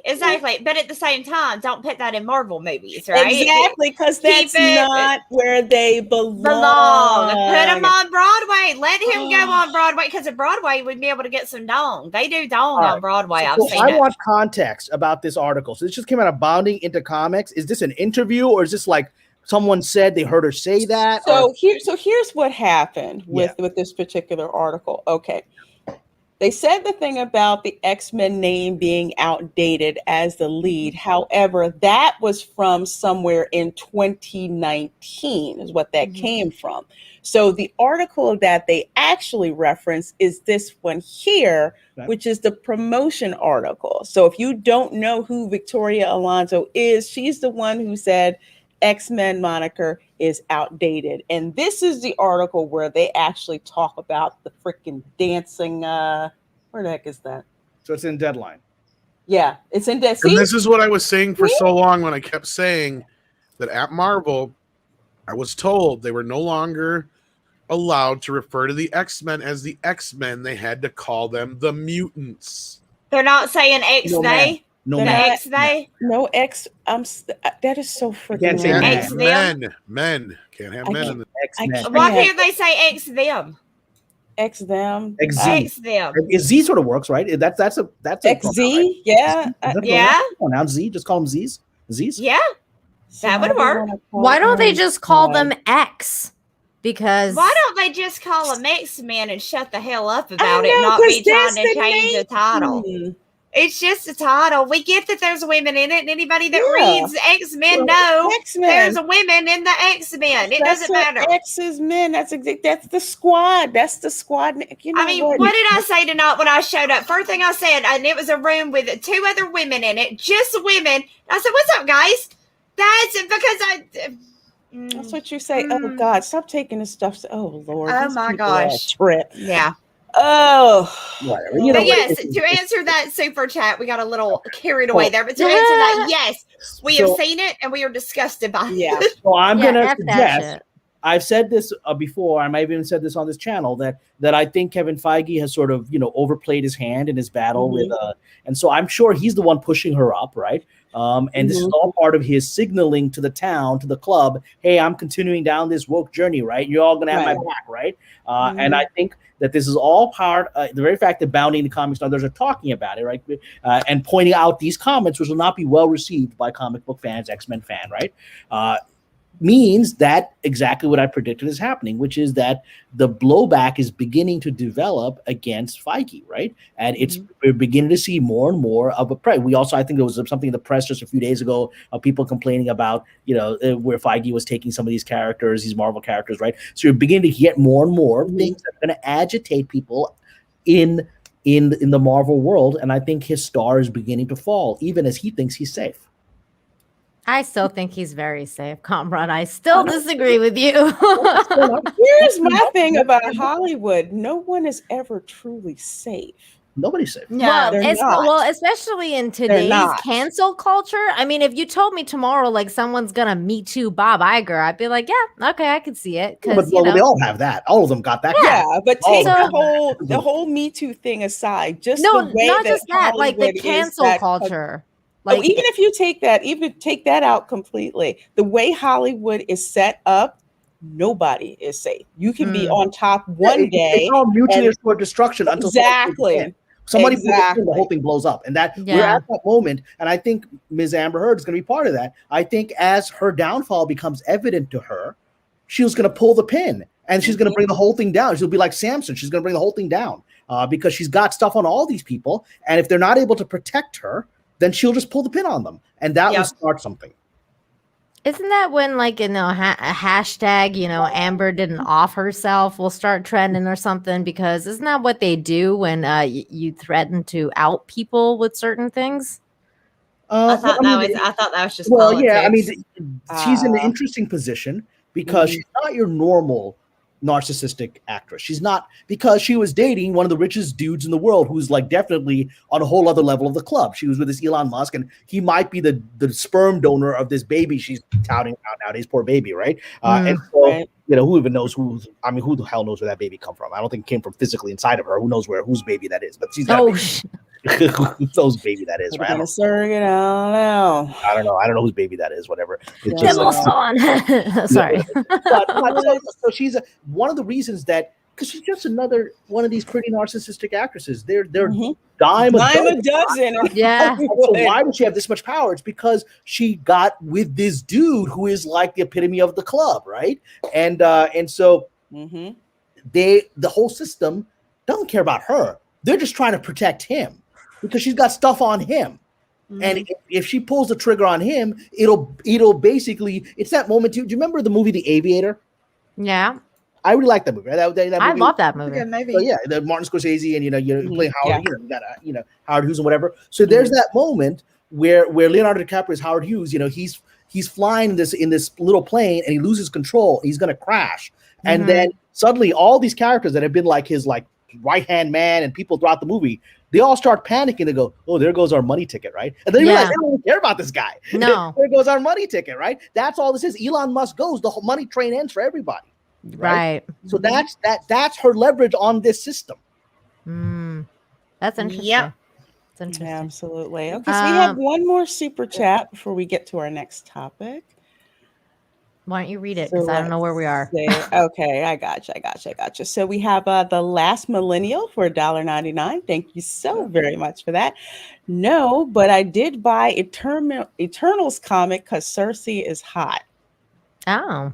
Reasonable. That's reasonable. That's perfectly justifiable. Yeah. Buying comics because there's attractive women in it, I feel is a very valid reason to buy a comic. Definitely. I do too. Yeah. I do too. I've bought numerous comics because they put a hot chick on the front. Yeah. Or Put a hot chick on the dudes front. too. I mean, damn. Like there's a new manga-ish thing going on Indiegogo from The Witcher. And it looks really good. I forget. Oh my god, I forget what it's called. Like The Witcher, like Geralt. It's like Geralt's. It's like one of Geralt's stories, and it looks so good. I was like, dude, I need to back this comic. I forget what it's called. Like The Witcher's something. I'm sure so somebody you're gonna buy that book. I'm gonna buy that book. I'm gonna go grab a Coke, you guys. I will be right back. Okay. I got a Witcher story. When you come back. Okay, yay! Okay. Yes, Mr. Tickle Trunk. Yes, Ronin Witcher. Yes, that's it. That's the one. It's freaking good. That looks good, man. I was like, oh my god, it's like The Witcher, but like in Ronin times in Japan. Okay. It's freaking awesome. Okay. Well, let's see. I know Mandy run to get back, but I'll just actually put up our lovely next article for our next topic. We'll get to the remaining super chats when we finish up with the next topic here, which of course is this lovely bomb that went off, today. Well, I won't say today because I saw something come out. I want to say Saturday. Yeah, it was over the weekend that it leaked out. From Jedi Scum, and I saw it. See, September 19th. Yeah, so it's like it got posted, and I just bookmarked it, and I said, who knows? Because I didn't see like a reference to it. Because this is just me. If you just have a screenshot and you don't have a citation, I'm not liable to take that very seriously. So started to see some chatter going on. And then, yes, we finally got, a reference. We said, yes, it was on page like 333. And then other people started picking it up. And that's when I found out about this book, which I hadn't heard of. Mm-hmm. Before. Well, now everyone's heard of it. By the way, this was trending on Twitter today. Yes, it started trending this afternoon. Yeah, like #1 trend, right? Mm-hmm. So that's really embarrassing for Kathleen Kennedy. It's really embarrassing. Sorry. But as I predicted, I predicted this. I said this on Midnight's Edge. I've said that her time is essentially up. She'll get her little, here's, last year finish on Indiana Jones. Here's that money. But now that people know her time's up, the knives are going to come out. So I was like, all of you guys that are grumbling, oh, she's still there, whatever. I was like, you're going to enjoy what's coming because now all the revenge is being put into place because they know she's done. You may not know she's done, but they know she's done. Mm-hmm. So this was actually a quote that was in a book about Howard Kazanjian, who is one of the producers who worked on Star Wars. Mm-hmm. So here's this particular clip. I'm trying to blow this up because all the articles that you see refer to this tweet. So that's why I have the tweet up here. So Marcia Lucas, who of course is George Lucas's ex-wife, so she's quoted in the book. And the editor of the original Star Wars who saved the movie. Yep. She made it into the Star Wars that we all loved. Mm-hmm. Lorena, just click on it and it'll be a giant picture. There you go. There we go. Okay. I like Kathleen. I've always liked her, says Marcia Lewis. She was full of beans. Beans. Is that like an old 1970s term? I don't know. I don't know. I guess like groovy. Cool. It feels like an old timey term. It is kind of an old colloquialism that means full of energy, full of, That's some old timey stuff, man. Oh, okay. Yeah. No, you guys. It's like saying I like the cut of your jib. I mean, we don't use that no more. Is it hippie speak? You guys are all wrong. What does it means she flicked beans up to the top. That's what it means. God damn it. Is that what it means? Yes. Hey! Well, that certainly gives me an interesting image. I'll go with it. I don't believe you. I'm just saying it. I believe you. Flicking beans. I'll go with it. I'm going to go with it. I don't believe it. I believe you. And Cameron, I actually do use I like the cut of your jib. I use that quite you're often. You're not a normal person, Mandy. You're not a normal person. That's true. That's like a phrase where it's like, wow, you throw that around at cocktail parties, you know. Yeah. That's a phrase that you use to show that, you know, I really wanted to join, you know, Skull and Bones at Yale, but I didn't get in. That's what that phrase is. Oh my gosh. So she continues on here. She was really smart and really bright. Really wonderful woman. She never messed up a coffee. Never it was always exactly the sugar and cream that people wanted. Right temperature. I should have cream, but that's another conversation. She flicked that bean just right. Sorry. Mm-hmm. Sorry. So, and I liked her husband, Frank. I liked them a lot. Okay. Now here comes frozen beans. Oh my God! That's everything before the butt. You know, everything before the butt is the lie, right? Everything before the butt is the lie. But yes, now the bus is coming. All right, the bus she's gonna get. They're gonna throw KK under. Did Nina just fall over and die? Is she okay? She like went like Nina just couldn't handle it. Killed me right now. Nina is basically like I was last night on Mandy's 6K stream, looking for the oh God, why is my brain blanking on it? I don't know. The boner wonder. Yeah, the wonder boner. Wonder boner. Boner. That you used to like debone fish with. Yeah, long story. So anyway, Nina's basically. Why would anyone want to debone? Okay, next we'll go on. Okay. Deboning doesn't sound that fun. It just doesn't sound that fun. It's not fun eating those anyway when you're eating fish. Well, that's another thing. So anyway, like I said, here comes the bus. Now that she's running Lucasfilm and making movies, it seems to me Kathleen Kennedy and J.J. Abrams don't have a clue about Star Wars. No shit. Don't have a clue. You don't say. Goodness, she must be one of those toxic fans too. She just doesn't understand. Yeah, the woman that saved Star Wars, who said, oh, George, this cut doesn't work. Let me fix this. Mm-hmm. She's an internalized misogynist. Obviously. She's self-hating. For divorce. I think she's worth a little bit of money, right? Yeah, she's worth a quite chunk of change. I think, isn't that? She's worth more than the rumor was. That's why George actually sold to Disney, so his ex-wife wouldn't get it. But anyway, that's just a rumor that I heard. It is what it is, you know. Yeah, just Hollywood stuff happens. It is what it is. So yeah, they don't get it. Yeah, which is what a lot of we fans have been saying. It's like you feel like, okay, I'm not just taking crazy pills, because this isn't like some nobody saying this. Mm-hmm. This is Marcia Lucas saying this here. Yeah, it's very validating. It's very, very, very validating to finally hear somebody in the industry actually come out and publicly say exactly what we have been saying. And every time we make that comment that they don't get Star Wars, we get told that we're this or we're that and we're just crazy. And it's like, no, I don't know. I find this very validating that she's saying it. Well, we'll get to the rest because I've read this before, and now we'll get to the timing of it, because as we'll see from the rest of the paragraph, she said this at a specific time, which was a few years ago, and it was not released then. And so there's a reason why it's coming out now. Yes, it's part of a book, but there's a reason why people feel safe putting it out now, and why people feel safe bringing attention to it now. So let's see. Yeah, they don't get it. That's where you start. They don't get it. And J.J. Abrams is writing these stories. When I saw that movie where they kill Han Solo, I was furious. Yes, I was furious when they killed Han Solo. Absolutely, positively, there was no rhyme or reason to it. I thought, you don't get the Jedi story. You don't get the magic of Star Wars. You're getting rid of Han Solo. Question mark. And now we get for the punch. Now we get for the real punch. Now we're back. We're stopping the bus and we're gonna back it up and hit her again. And then at the end of this last one, The Last Jedi, they have Luke disintegrate. They killed Han Solo. They killed Luke Skywalker. And they don't have Princess Leia anymore.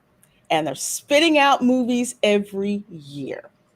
And they think it's important to appeal to a woman's audience. So now their main character is this female who's supposed to have Jedi powers, but we don't know how she got Jedi powers or who she is. It sucks. Oh. The storylines are terrible, just terrible, awful. And you can quote me, J.J. Abrams, Kathleen Kennedy, talk to me. I mean, there's nothing more to be said. We've been saying this for what, 5 years now, right? And and so this is a shot. This is a shot to the head, right? I mean, this is the kill shot right here. Is it though? You always need to always say no to whatever I say. It's that Iranian versus Pakistani thing. But now, here's my thing. Susan, is it though? I want to hear what you mean by is it though? Because I'm intrigued. I don't see it. I just think that there's a certain level of immunity that Kathleen Kennedy has, and I think there's also like the idea that people have short memory spans. In like a week, people are gonna forget about this. Forget this. They're gonna forget Kamran. They forget everything. Like it's just the way it is. Who's they? People, normies, especially normies. Like normies don't care. That's what I'm talking about. Normies don't care. We're trying to figure out who it is. Normies, the ones that they're writing the sequel trilogy crap for, yeah, those are the ones with short memories. Who'll be we want to do that. They don't care. They don't care. They don't buy anything. But they weren't enough to They weren't enough to get it. The original projections that I read from an MBA when Disney first bought Star Wars back in 2012, there was like a Forbes analysis guy, whatever, and he came out and he said the projection is when the trilogy had just been announced. I don't think they even announced J.J. Abrams was going to do them. He said new trilogy. He said the first movie is going to make $2 billion, which it did actually a few years later. The second movie should make $2.5 billion, and the third movie should make $3 billion, which is what ended up happening on Endgame. Right? Endgame had that progression forward, right? Or Avengers had that progression forward, where the movies got bigger and bigger. And so suddenly, when the first movie made $2 billion, that hit the projection. That's again, these are Wall Street projections for the money people. Second movie hit 1.3 billion. That's not the projection. That's 1.2 billion less than the projection. And third is 1/3 of the projection, right? So it went on this trend that the normies couldn't make it do what the market was expecting because they needed more than the normies. And that's something, because when you talk about the normies, and there's a reason why this really, really irritates me. I'm glad to hear Marcia Lucas talk about this. Last week, I finally went to Galaxy's Edge at Disney. Okay. I finally went. First, I started by going to Star Tours, which I freaking love. So if you love original trilogy, prequel trilogy, that's pretty much where you're going to hang out because that feels like original Star Wars. Cross over New York Street to get into Galaxy's Edge. Okay. That's the first freaking mistake. Pulls you out of there. When you walk in, it does not feel like Star Wars. Okay. It feels like some generic area. People are just milling around, just killing time. Does it have a sci-fi vibe or just like a cruddy? Nothing. I swear to God, it looks like an open air mall in Van Nuys. That's pretty much what it feels like. Very generic. You have, of course, the Millennium Falcon. People will go there, take their pictures with it, try to ride Rise of the Resistance, and pretty much get out. It doesn't feel like Star Wars at all. Even if it's their so-called sequel trilogy, there's nothing tying it together. If I walk in, I don't feel like I'm on Tatooine. Which is amazing because it's so easy to make it feel like Star Wars. You go to these conventions. The conventions feel like you're in the middle of of the Mos Eisley cantina, right? Absolutely. Because even and I keep talking about Star Tours because it's true. If you go for the area where Star Tours is, when you go in, you look like you're on the planet Endor. That's exactly what it looks like. It's themed. There's no mistaking what it is. You walk into Galaxy's Edge, you're like, where the frick am I? Is this supposed to be Star Wars? I'm not sure this is even supposed to be Star Wars. And then when they bring some of these actors out or whatever to interact with the guests, no one talks to Rey. Hardly anybody talks to the so-called spy with the blue-tipped hair. People are trying to take video and interact with the guy dressed up as Chewie, who sounds like Chewie, because that is like Star Wars. And this place is losing money. No one's really interested in it, at all. The normies aren't enough to keep it there. And all this was originally supposed to be original trilogy, because anytime they come out with merchandise, Disney does, that's related to the original trilogy, they can't keep it on the shelves. No, of course they cannot keep it on the shelves. Yeah, because that's what people want. People want the original Star Wars. But the normies aren't buying the other stuff. The normies don't care enough about Rey or any of the other characters, Poe, whatever. Nobody's buying that stuff. The normies don't care. The normies.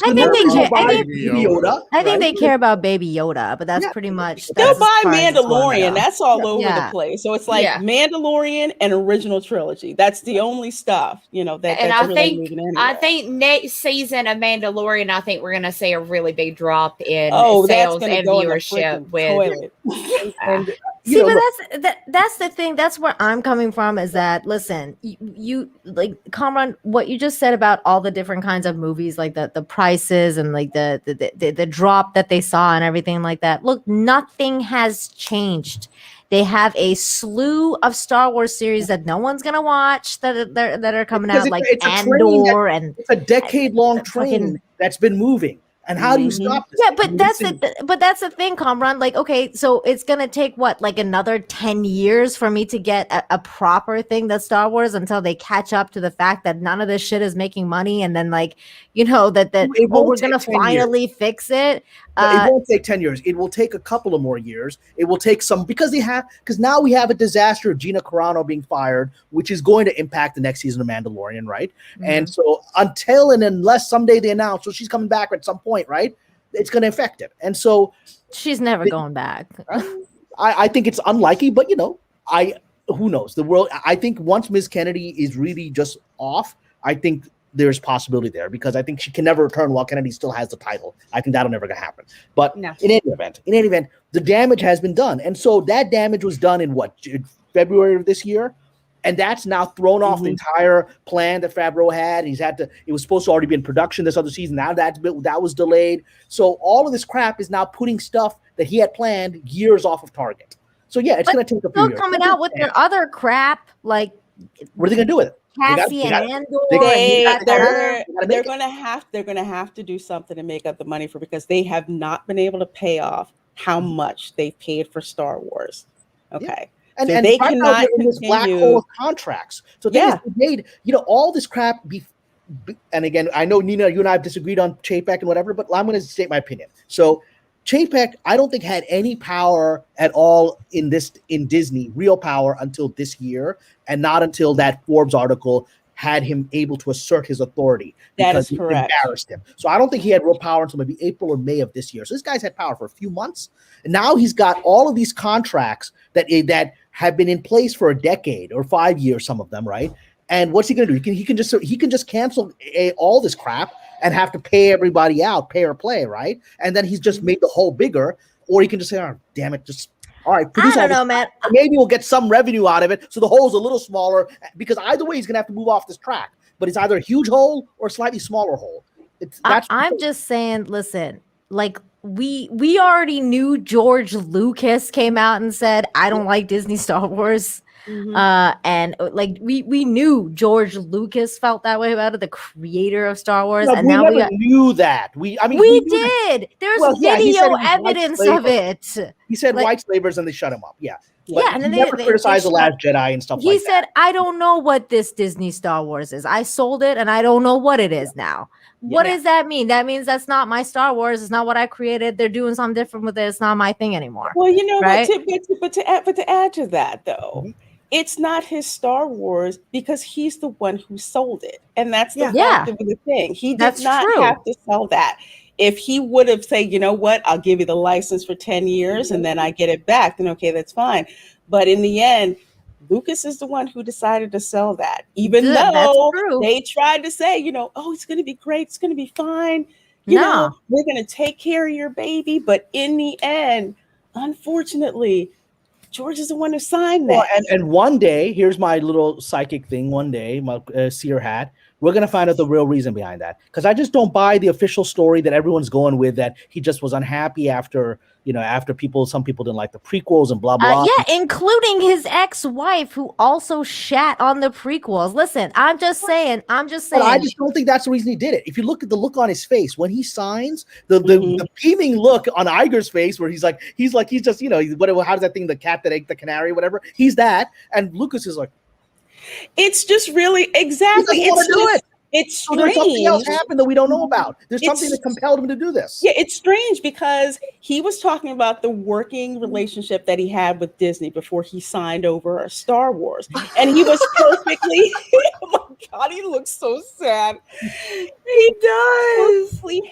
He looks like little old grandpa.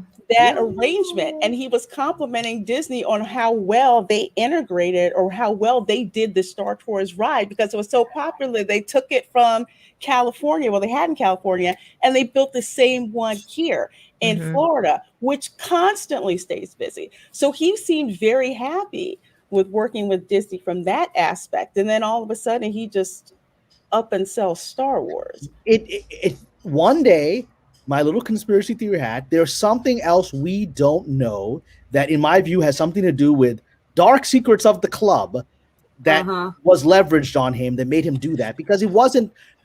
He didn't even the logic of, I need to sell it to Disney so that my company, the employees will. He's worth $5 billion.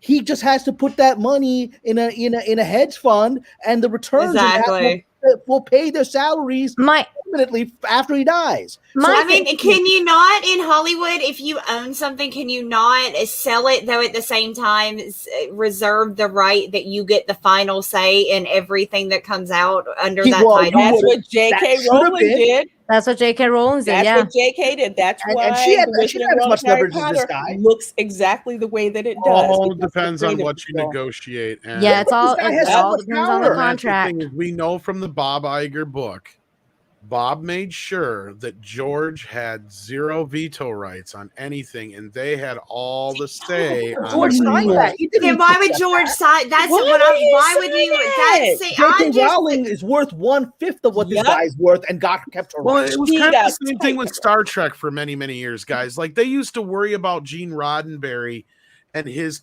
him going out there and bad mouthing whatever they were doing. They didn't owe him shit.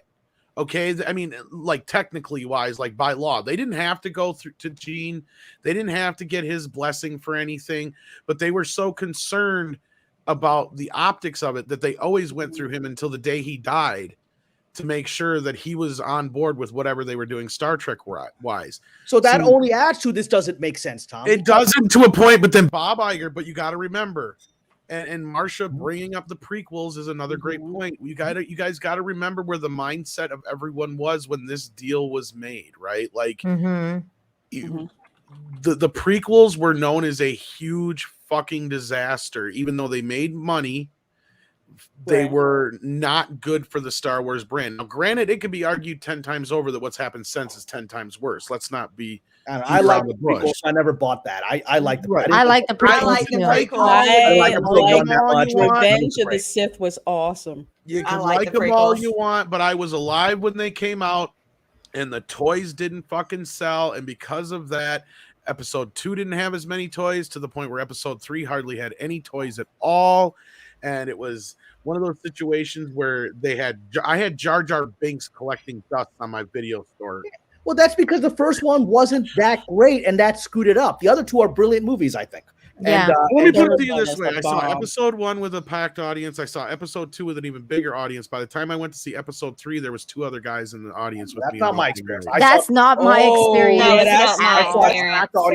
That's not mine. The third one, we had 2 theaters completely sold out. Yeah. And with my company, all the IT department, we were gone. We were like, don't even schedule a meeting. We're out. We're at the movies. We're going. We had to buy our tickets weeks before, and there was like lines and lines of people. It was all the shows were sold out. It was crazy. So all of that, but I think your point, Tom, is that which is again the official narrative of all this, including. I mean, I don't buy anything in Iger's book because that's just Iger's propaganda, right? Yeah. And that's the narrative he's created, which is all that, and that I convinced George, that and he'll throw himself under the bus a little bit, I could have taken George's treatments, I didn't, all that stuff. That's the official narrative, right? It still doesn't make sense to me because George Lucas, yes, some people didn't like the prequels and all that, and toys didn't sell as much as he wanted.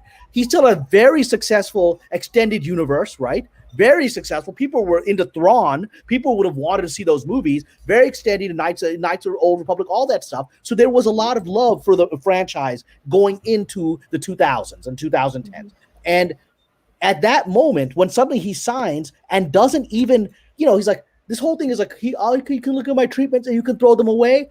He had the leverage to say, I'm not giving this to you unless you guarantee you're using my stories, in the same way that J.K. Rowling told Steven Spielberg, who said, I want to reset Hogwarts in America. She said, no, it's not going to happen. It's going to be all English characters, and we're going to do it there. And because that's the story. So glad she did. The last thing I'll say about the prequels is this. Episode 3 opened with 17 million less than episode 1. That's all I'm going to say. That's fine. It's still, but I'm saying he still had the leverage because it's a 40-year franchise. And so there is something that we do not know that is not in the official narrative, that is not in any autobiography or news article about behind the scenes of why he chose to sell in the way that he sold when he still had the leverage. The very fact of the incredible excitement for the new Star Wars movie meant that people, whatever their feelings about the prequels were excited enough to spend $2 billion on a mediocre remake of episode 4, right? And they were willing to do it. So he had the leverage. There's something happened that we don't know that's, I think, very shady, made him do this. I'm trying to remember. I think when Universal announced the Wizarding World of Harry Potter, I think not too long after that is when Lucas sold to Disney.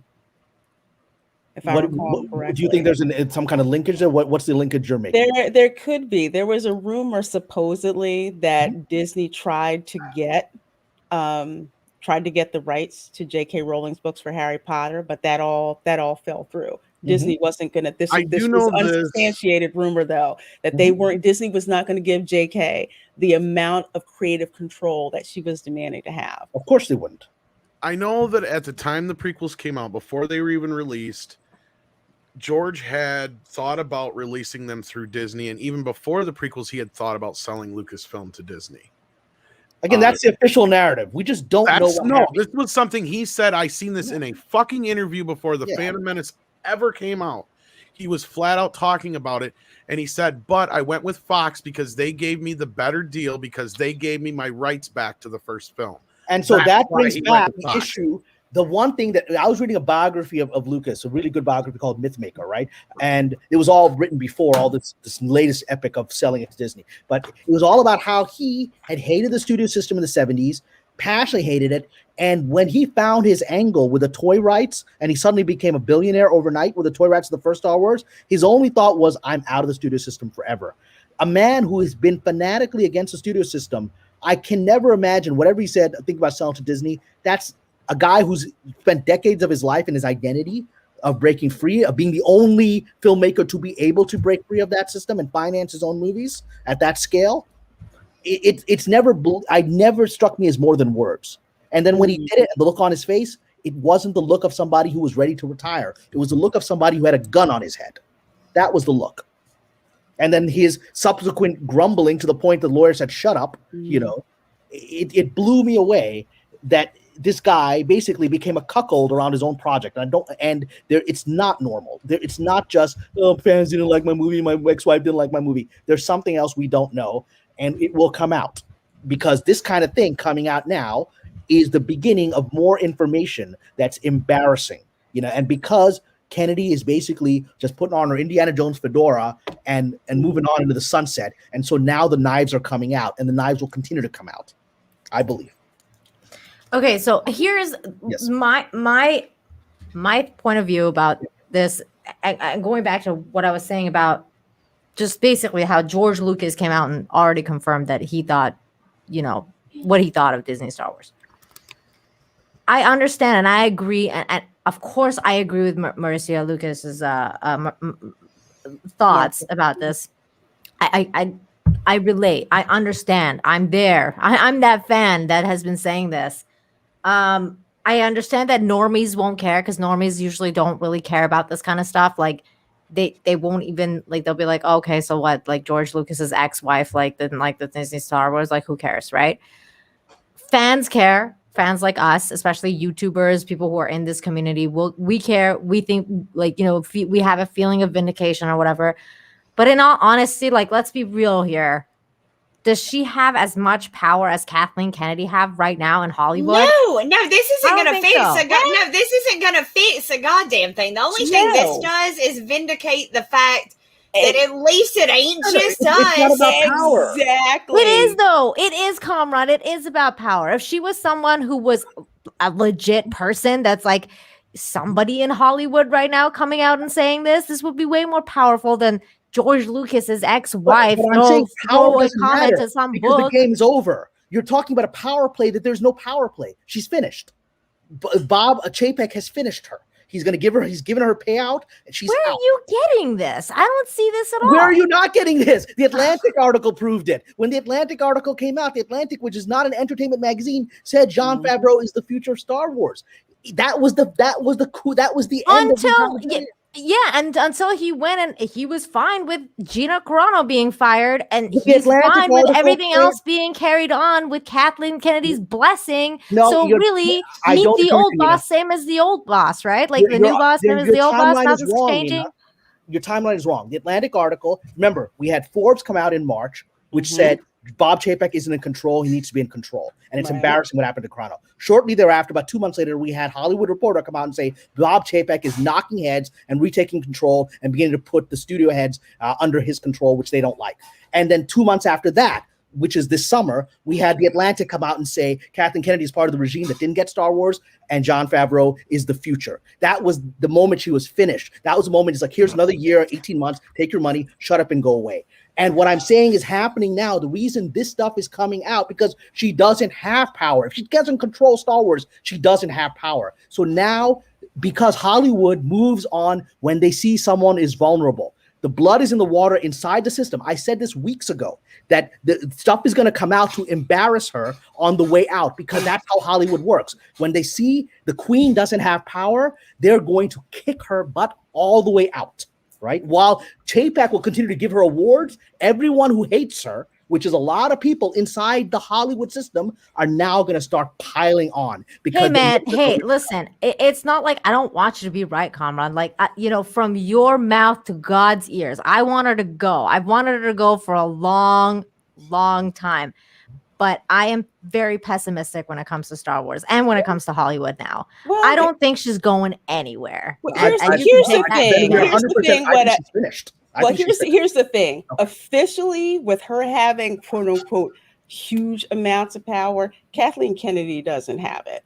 Because people are running circles around her. Is she going to go away completely? Hell no. Do you know how long this woman has been in Hollywood? Exactly. She ain't going nowhere. She's not going anywhere. If they'll put her, exactly, they put her in a little, room somewhere where they give her some honorary title and they roll around every now and then and pat her on the head, and that's pretty much it. But she's not signing any checks. Chapek is the one who's signing checks. She's not signing any checks.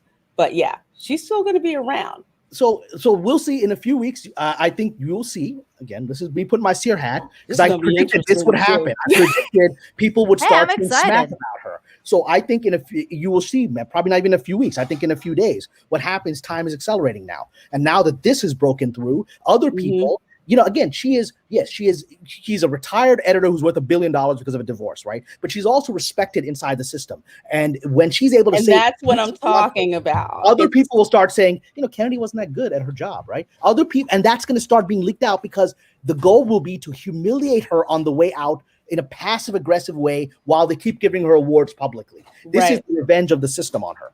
Right. The system has no mercy on a fallen king or queen. They hate them. they release all their hatred on them. The moment they see the weakness, I watched it happen with the guy, you know, who with Bob Ovitz, with Ovitz, right? Mike Ovitz, who created CAA, and when he was the most powerful agent and one of the most powerful people in Hollywood, when he overstepped his mouth and made a comment about the quote unquote gay mafia, and not only was he kicked out, everyone started piling up on him and all this stuff. From Kamran's giving me flashbacks. You said Ovitz. Yeah,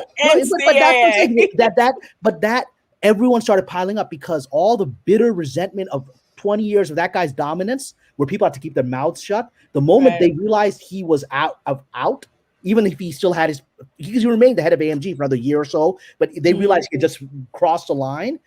They all started coming for him, and they're going to start coming for Kennedy now. You know, this is all about Hollywood settling scores internally. What you're watching is Game of Thrones, just like it's not the high level players. It's all the low level people coming up and stabbing you now, because this is the moment of the walk of shame that from Game of Thrones, where she's being forced to walk and people go shame, shame, shame. That's the local people who've been filled with anger for all these years. Because, you know, Marcia Lucas could have done this years ago. She could have put out a press release saying this, because this comment was given after The Last Jedi, even before this third movie, right? So that's why I'm so passionate about this, because I'm telling you, this is the beginning of a wave of a shame-a-thon for Miss Kennedy. Even as she will be publicly given awards, everyone who hates her is going to come for her, which means she doesn't have power, which means that she's such a figurehead. This story has just spread all over the place like crazy. So sidetrack, this bitch is 68 years old. And her husband's like younger than I am. Wait, what? Her husband was born in 87. He's like legit. She's with a millennial dude. Frank Marshall, spouse, married, and he was born in 1987. Or maybe they're saying they were married in 87. Frank Marshall, he's an old dude. I think married in 87 is what they're saying. Mandy, if you've seen Hocus Pocus, you've seen Frank. That Thank you, lady. I'm glad to say I was born in 1987. Is that the guy? You know, oh my God! I had no idea who it's the Congo guy. That I thought it was the Congo guy. It's the Congo guy. Yes, they're one and the same. I directed Congo. I directed Arachnophobia. Okay. So they were married in 1987. He's not born in 80. Okay. Not for nothing. I'm good with the old people dating millennials. I'm good. Well, I am too, but I was just looking like, because I'm thinking she's 68. I mean, Cameron, I don't know. I know with actresses. Mandy, this is I'm not shaming Cougar. I'm going to get me a youngin' when I get 80. I'm going to find so I can pop my denture. And suddenly your husband pops up. Wait a minute. What'd you say? What? This is the husband that is never mentioned is going to pop up and say, hey, I don't know about that. I've seen worse. I've seen much worse. Fucking love you, Mandy. Oh my God, but no. Okay, she's 68 though. How much longer? I mean, the average retirement age is what, 65? She's 68. Her retirement is inevitable anyway. It's just on the simple fact she's old. I mean, I'm not trying to do oldism, but I mean, she's retiring age, right? Not in Hollywood. Not in Hollywood. I thought Hollywood always got rid of women early. Oh, I thought Hollywood dumped women really quick. Not someone in Kathleen Kennedy's position. She's a producer, executive. Yeah. Is it because she pops her dentures? Probably. I'll quit. I'll stop. She flicks something all right. But I did not say that. Just watch as more and more grumbling of people about Miss Kennedy is going to come out in the, it is just Hollywood psychology. Now they're like, if Marcia Lucas feels brave enough to be able to talk about this now in this kind of terms with this kind of bluntness, other people are like, because she's made a lot of enemies in those years we're talking about, especially in Lucasfilm within people that didn't like the direction but had to keep their mouths shut to keep their jobs. Those people will start putting more and more pressure. And Hollywood loves nothing more to tear down its icons. It loves nothing more than that. And she was an icon? No. Well, she was an icon for Hollywood. They put her up as the most powerful woman, right? That's true, I guess. Yeah, in a way, yeah. And now they enjoy nothing more than tearing down an icon. And the way they do that is with another woman. Marcia Lucas can't be accused of being a misogynist, right? She can't be accused of that. She can be accused of having internalized misogyny. She's old. Yeah, you can try, but she's again, from another age when she had to take care of men. It's not going that off she's to work. it's not that she's necessarily old. I'm just looking at it from the money aspect. This woman has a lot of money. If I had this amount of money at 68 years old, I would quit my freaking job. I would go sit on my front porch, drinking my sweet tea, letting my grandkids run around in my giant mansion. Listen, I wouldn't be out there fighting for feminism. Mandy, what you're saying though, you're joking around, but you have a really great point, because this lady has fuck you money.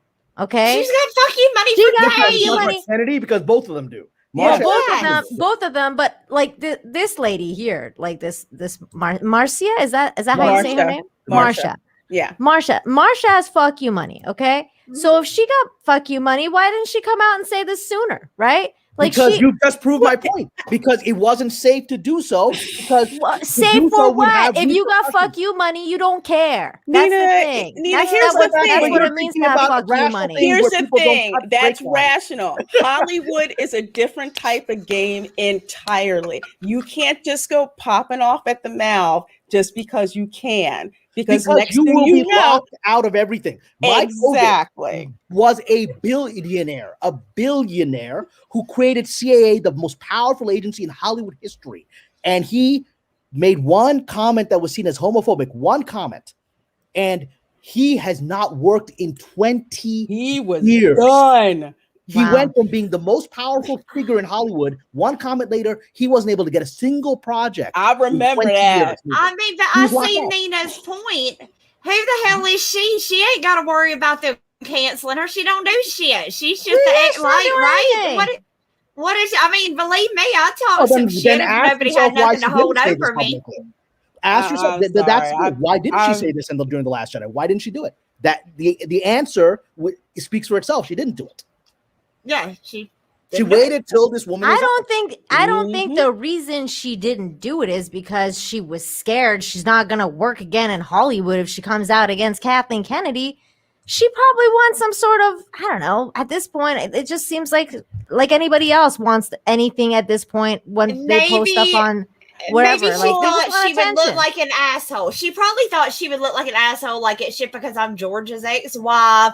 That's why I don't like it. That's why I didn't like the prequels. It's because I didn't get to do the editing on them. Maybe it's something like that, or maybe she just didn't give a shit because she was pissed off at George and didn't want nothing to do with him or a shitty movie. Because if it was my ex-husband, that's how I would feel, even if it was the best movie in the world. There you go. I'd be a little spiteful. Well, let's not forget. Okay, we got something. Let's not forget. She edited all three of the first three movies and basically saved the first movie. That's what I mean. Right. That's what I mean. So maybe that's why she didn't come out about how much she hated the prequels, because she didn't work on those. Well, or the sequels. Yeah. She worked on them? No, but she did say she didn't like the prequels. She was made persona non grata and basically blacklisted from Hollywood by George. Mm-hmm. She said she went and cried over episode 1. Yeah, because it was so bad, supposedly. Yeah. I cried over The Last Jedi. I don't know if I had an ex-husband, I'd laugh if he failed. I'd think that shit was funny as hell. Yeah. Me too, Andy. I want to actually recontextualize. Yeah. This is a paragraph in a book, right? That's getting publicized now. Right. So she made these comments, 4 years ago, right? Mm-hmm. And said, So a couple of things happened. One is, no one's heard from her in those years, right? So I'm going to suggest to you that even if she had wanted to put out a press release saying, I don't like it, at the time, the media wasn't running nothing like that, right? Because they were in Kathleen Kennedy's cover. And this book comes out quoting her from years ago, because the people behind this book and people publicizing this paragraph felt safe to do it now. That's my entire point, that the environment of the industry has changed. She may have felt like, hey, I said it. I said publicly, I said it. I don't like these movies. No one published me, right? No one put my stuff out there. I even told his author, he didn't put it out there until years later when he felt safe to do it. And so there's other people involved in how this information got out, and those people did not put it out until several years later. And I'm suggesting because they feel safe to do so now. They did not feel safe to do so before. The people behind this could have had their careers ended had they put this out before. Setting her aside. That's true too. That's true too. True enough. True enough. It's okay. All right, I have to actually start winding down, and I Actually, like to come in on are. Monday, say hello to three lovely ladies. Random thing. So, Mandy, I just sent you an email. We want to talk about that thing I've been talking to you about. I sent you with a possible time for us when we can talk. Okay, so let's do that. Perfect. Yeah, boy, we don't wear. Yeah. Because I know Mandy has to drop because you guys can both drop at the same time. So you and I are going to leave together. Yeah, that's right. We're going together, Cam. We holding it down. Rita, you got to go to LA and help me navigate the Westwood Persian scene. You got to help me figure that out. I've never been able to navigate that scene. I can't get into those parties. I never figure it out. I can't figure it out.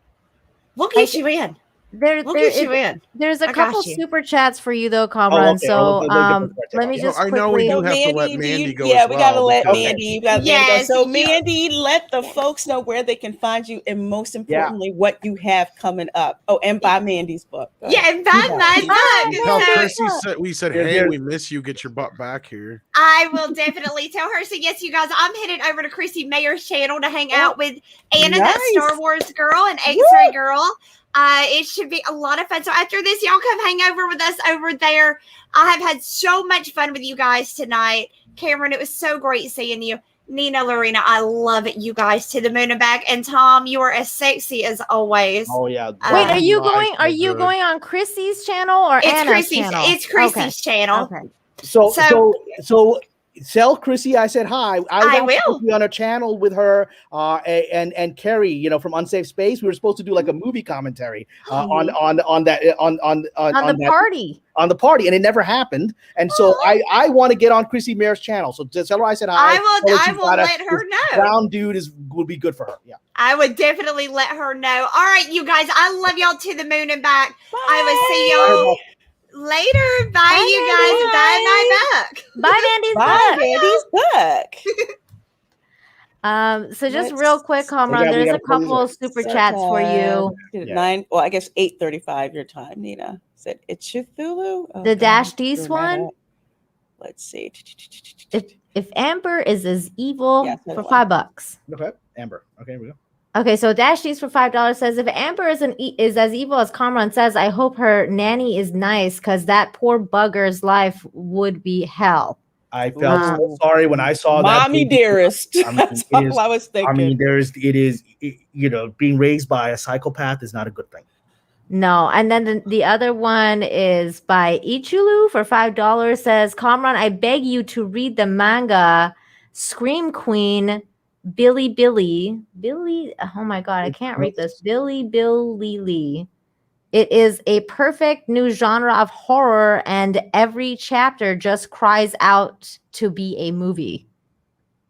Okay. I don't know this manga, so if you can send me a message, you can send me a message through my Instagram, which is, my name, Kamran Pasha 72. DM that to me, and I'll look into this. I'm just not familiar with that manga, but it sounds cool. I think that's pretty much it. Oh no, wait. There's another one by Just Nova. Okay. For $5 says, hello, ladies and jets. Kamran, who do you think would be the first from Disney Lucasfilm to respond to Marcia's comments? I don't think they're going to respond. They're going to just let the water flow. Oh, they're going to bury this. If they let Gina, they fired Gina Carano. Didn't see a freaking thing, official press release. They're not going to say anything about this. They're just going to ignore it. And like I said, I think we're going to see more and more of these kinds of grumbling things come out, which is the whole point, is just to throw tomatoes and eggs at Kathleen while she's getting her, it's the Emperor has no clothes. It's like, everyone eventually, when they realize the Emperor has no clothes, by the end, they're all jeering the Emperor. Remember, and how that story ends, the Emperor still has to preserve his dignity. So once everyone is jeering him that he has no clothes, he still walks proudly down the street naked, right? And that's how she's going to do it. She's going to take her awards, and they're going to jeer her all the way out. That's my view.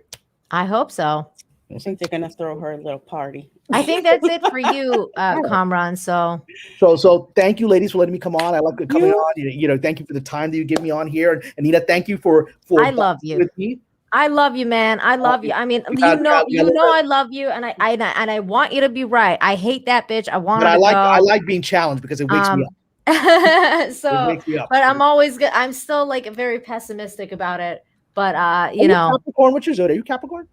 me? No, I'm an Aquarius. Oh, okay. All right. Yeah. Okay. All right. But it's really good to see you, though. It's great to see you. And for people watching, I think we still have a lot of viewers. I think we've got like almost 500 viewers. That's great. Yeah, almost 500. So before you leave, Kamran, just want to let people know, Kamran will be on the Dark Council tomorrow at 8:30. At last, finally, after 2 years of asking to be on the Dark Council, and a bunch of white people keep flowing through. I've never been on the Dark Council and to hook you up. Well, we can fix that. I should turn in some of my black cards for that, shouldn't I? You should. I've given you quite a few. So yes, I'm delighted. So I'm you and everybody else. Jesus. Thank you, Cameron, though, for hopping in here. We love it. No, thank you for letting me come on. Bye, Cameron. And before I go, people subscribe to my Patreon. Every time I come out of this channel, I get like multiple subscribers. We're well over 60 subscribers in just like 3 weeks. It's amazing. And so I may even, after my intense discussion with Nina, I may put out an article this week about my thoughts a little more in depth about what's happening, behind the scenes with Marcia, and why this is what's the phenomenon behind why it's being released now. So I may put those out, but I'm talking a lot about, I just put out a really well-received article about my screenwriting method, which a lot of writers are reading and going, oh, thank you, this is really helpful. So it's in the links down there somewhere, but come join me on Patreon. It really supports me and helps me keep doing this. So it's cool. All right. All right, love you. Hey, love you, Cameron. Thanks so much for coming on. I'll see you tomorrow with a dude. Yes. I'll be watching. China. It's gonna be all right, guys. God bless. Take care. Good night. Let's see. Where did we leave off here? Let's see. All right. So we have Deranged Lunatic for $1.99 who says, buy Mandy's book or the raccoon gets it. No, you don't have a car trying to run over a raccoon. It's a good thing Mandy's gone. That would break her heart. Yeah, Mandy would not be cool with this. Oh my God. Totally break her heart. And then we had Cigar Gangster for $19.99. That's a cool name. That's a cool name. Thank you so much for the $19.99. Says, ladies, great show tonight, Mandy. I purchased King Spawn and Spawn 301 based on your video. I have started to get into indie comics and I'm very excited. Thanks. I will pass on the message to Mandy. Thank you so much. I just had to Google that so I don't forget. To get that. it. Yeah, because I don't want to forget all these cool comics keep coming at me. Let's see. We have Commander Ed Stracker of Shadow for $2. Thank you so very much. Rabbit chicken wrapped in bacon. Good. Yeah, everything's better with bacon. That's true. Oh, yes. I'm still not into it. Mexican Iron Man Mike. My friend, thank you so much for $15. Says grand opening soon. PF changes Rabbit Chicken Express to go, a fast food chain featuring the culinary stylings of Chef and DJ Tom Connors Jr. I love you, Mexican. How you doing? That's amazing. So great. Oh, let's see. We have Merlin's Id for $2. Thank you so very much, my dear. I only use homemade jerk sauce, ladies. Duly noted. He's got a winky face there. That's the only thing I can say to that. Yeah, I saw that winky face. Was that duly noted? I hope I didn't miss any other super chats between I don't Marilyn think and so. I did a quick check and I didn't see. I don't think any. so, but if we did, please let us know, kids, and we'll try and get to them to the next time for sure. Yeah. So the other one though is Xenobit. Thank you so much for $5. Says, I've been watching anime since the 80s on VHS tapes. Me too, man. You have well over 40 years of unwatched entertainment at your disposal. 100%. Yeah. Classic anime is just. I'm getting back into it. Like I binge watched Cowboy Bebop last month. I started getting back into some Sailor Moon. I'm like halfway into JoJo's Bizarre Adventures, which is completely freaking bizarre, and I love it. And hooked on is it Food Wars? I think it's Food Wars. I think it's the whole like anime about like it's basically Chopped set in the anime universe. Yeah, but those are like newer ones. The older ones, the older stuff is so like if good. I want to go back, like say if I want to watch Gundam, if I want to watch Robotech, if I want to watch oh god, I'll go way back. Like say if I want to go back and watch Speed Racer, which is one of my favorites. That's the first one that I ever watched. I love Speed Racer. That sucker, like it never gets old. It never gets old. So good. I didn't mind the remake of the movie either. I mean, it wasn't the worst. It wasn't the best. Like it, but it wasn't the worst either. Like it was like, I mean, like it wasn't like I don't know. I was very wary. I was very wary about watching that, which is why I haven't watched it because it's like I kind of want to keep my memories. Obviously, the anime is better. Obviously, the anime is better. It's just but it wasn't as bad as I imagined it was gonna be. Oh, okay. Yeah. Okay, I might check it out. God, I got so much to. No, you got other stuff. I forgot to ask if Mandy watched Die Hard. Oh shoot, we forgot to ask her. She had homework. Dang it. It's okay. We'll ask her next week. Yeah, we'll catch her for next time. Let's see. Dash D's for $5 Canadian. Thank you so very much. It's funny. You look at a crazy red-haired whack job and go, this biatch is nuking herself. Then she's on Maury hoping she's not the mom. Oh, damn. Ooh. Damn. Lord Kamenov 2 for $5 says, Kamran, did you hear China censored most Chinese heroic spirits in Fate Grand Order, including but not limited to Jin Ke, Lubu, Ku Xin, and Huang Funny. I'm sorry if I butchered any of those names, and I'm sorry we didn't read that to Kamran, but I will send him this message. There you go. Yeah. Thank you so much for that super chat. Let's see. Dash D's for $5 Canadian. Wow, Nina, 3 super chats in a row. That just may be a first world problem. That is a first world problem. You are absolutely right.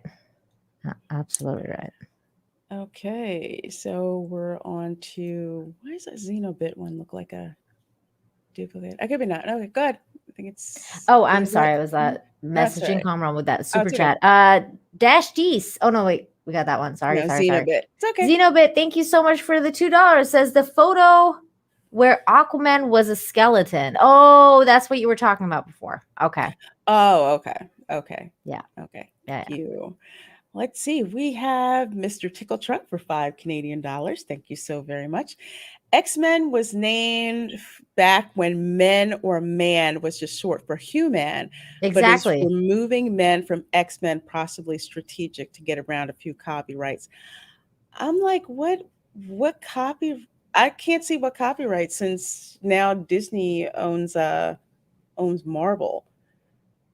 I think it's just they just want to remove. They want to take men out of it. Yeah, they just don't like men. They really don't. That's problematic because I know what I was hinted, or basically the what I got from the conversation I had with the individuals. Mm-hmm. Yeah, they were just trying to get away from the X-Men part of it, and they didn't see why mutants was a big deal. And at this point, they're like, I don't know if they'll go that far as with the movies, but I wouldn't be surprised. And especially now if this lady's gotten more power than she had before, and if that's how she feels. I mean, and yeah, you guys got to remember how stupid some of these people are and how idiotic and the amount of fucking mental gymnastics that the monkeys in their brains have to do to get to these places, It just ticks me off because when I think, if they say mutants, it's like you pretty much want to include everybody. But when the X-Men was a specific set group and been like that for I don't know how long throughout the comics. Yeah, and not only that, arguably most of the most famous X-Men are women characters anyway. Exactly. Yeah. That's what I don't freaking get. Storm, Rogue, Jubilee. Exactly. Jean Grey. Like those are the first few that most people think of outside of Professor X, Wolverine, and Cyclops. I mean, even that in some cases, Gambit. Even in some cases, I'll still think of some of the women before I think of those guys. Mm-hmm. So like outside of maybe Wolverine and Professor X, and just because they're so prominent, you know, Storm is usually one of the first ones I think of, or Gambit, or Jubilee, and Rogue, because of the movie now, because of Rogue and them kind of flip flopping that whole thing. But Right. yeah, Rogue's my favorite X-Men, so obviously I think about her like before anybody else. Whenever I think about X-Men, it's like automatically like Rogue, Storm.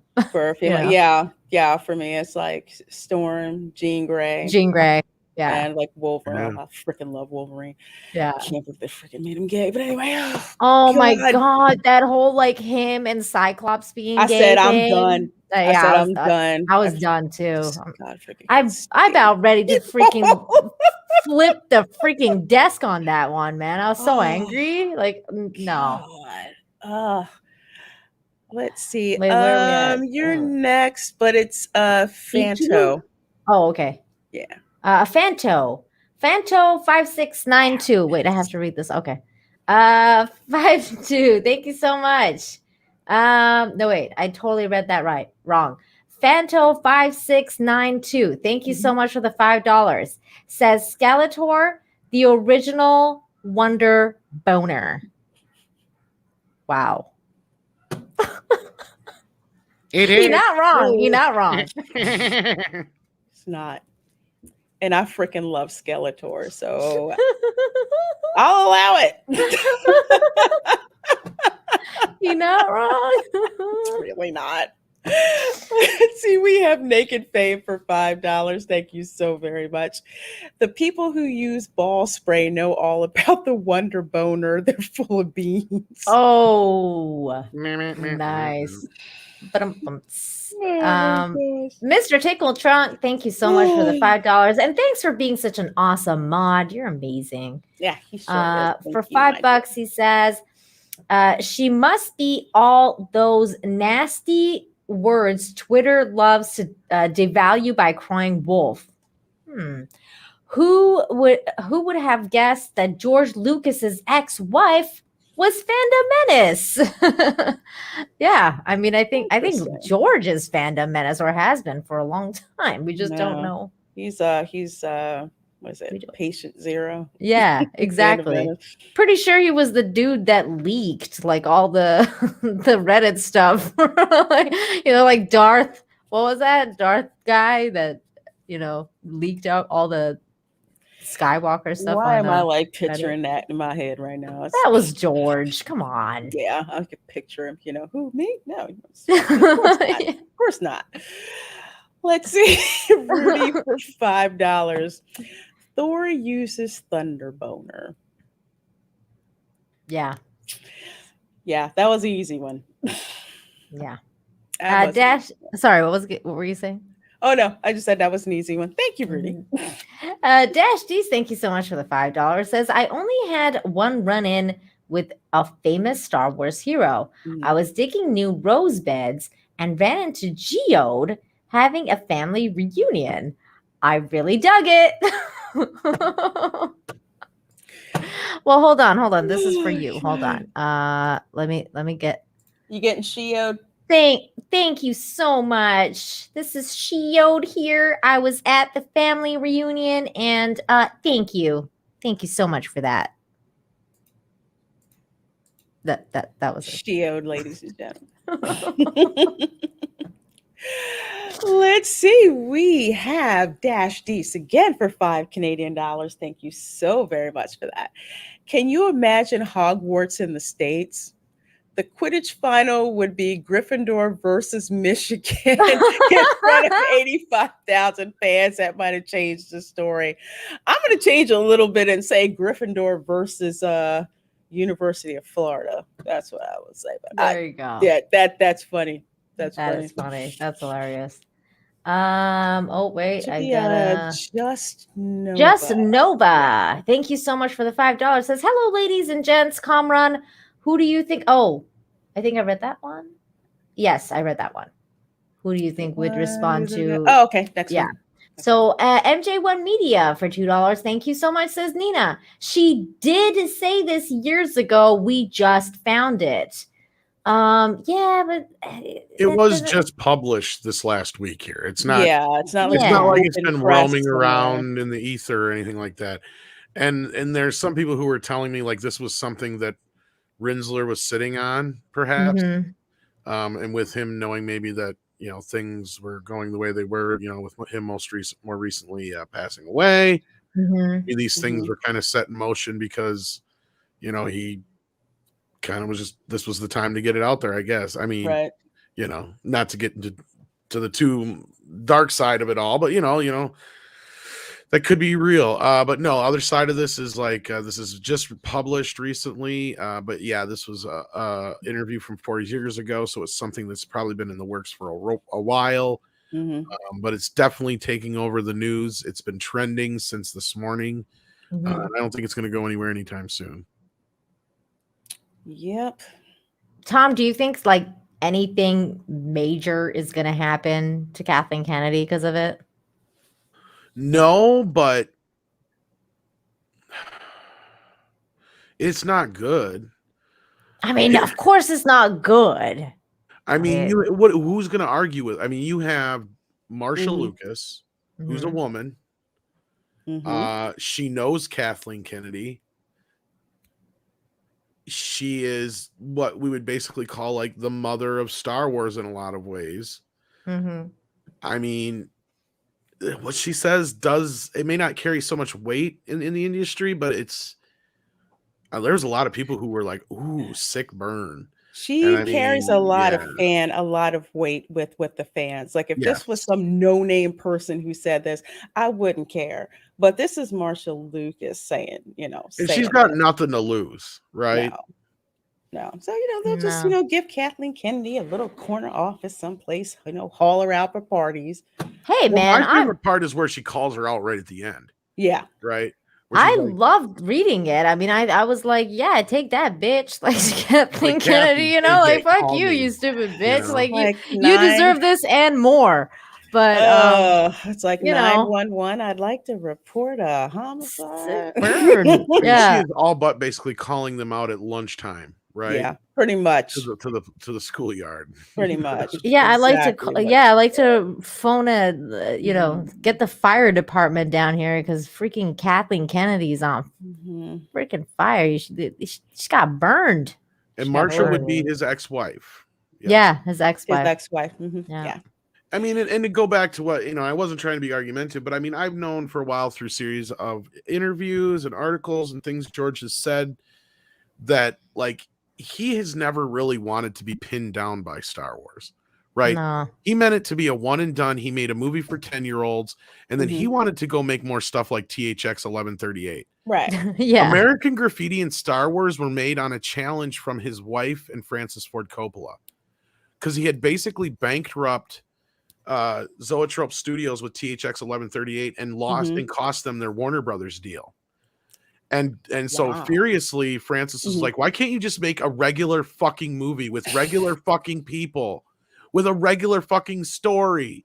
And George is like, I could make a movie where it would get the audience engaged. I can get the audience to react. All you got to do is kill a cat. That'll get the audience to react. And Marcia's like, look, George, you're like a dead fish. Can't you just make like a comedy or a kids movie or a family movie or something like that? He's like, all right, fuck you guys. I will.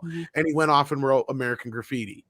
And then he made Star Wars. And that was basically his response to them saying, you can't make a regular fucking movie, George. And so he never expected that to be his career. He wanted to make all these tone poem things like THX. Like he wanted to do experimental short films and animated stuff. And, he was not it. Like he would have probably, honestly, if he wouldn't have made Star Wars, he probably would have loved to be into like music videos and stuff. He would have loved to experiment with like David Bowie and shit, I bet. Like that's the kind of director he was. He was all into that kind of stuff. He wasn't like he did, he produced Labyrinth. I think that's kind of like a relic of that part of him being like, yeah, I long to be able to do this more artistic type stuff, but I kept getting pulled back by Star Wars to where when he did the special editions and the prequels, I hate to say it, it was almost like he did them out of spite. Like he didn't really want to do them. Like he did them because it was almost like an obligation because he was being bugged constantly by people like, when are we getting the next Star Wars movies? When are we getting the next Star Wars movies? And so, of course, when they came out and they weren't what everybody wanted, I can imagine he felt like, well, fuck, I tried. I didn't even want to do this shit in the first place, right? Yeah. That was his whole motivation behind trying to sell. You know, and actually, it's funny you bring up Howard the Duck, Hillis. He wanted to do Howard the Duck since the early 70s. He wanted to do Howard the Duck way before Star Wars was a thing.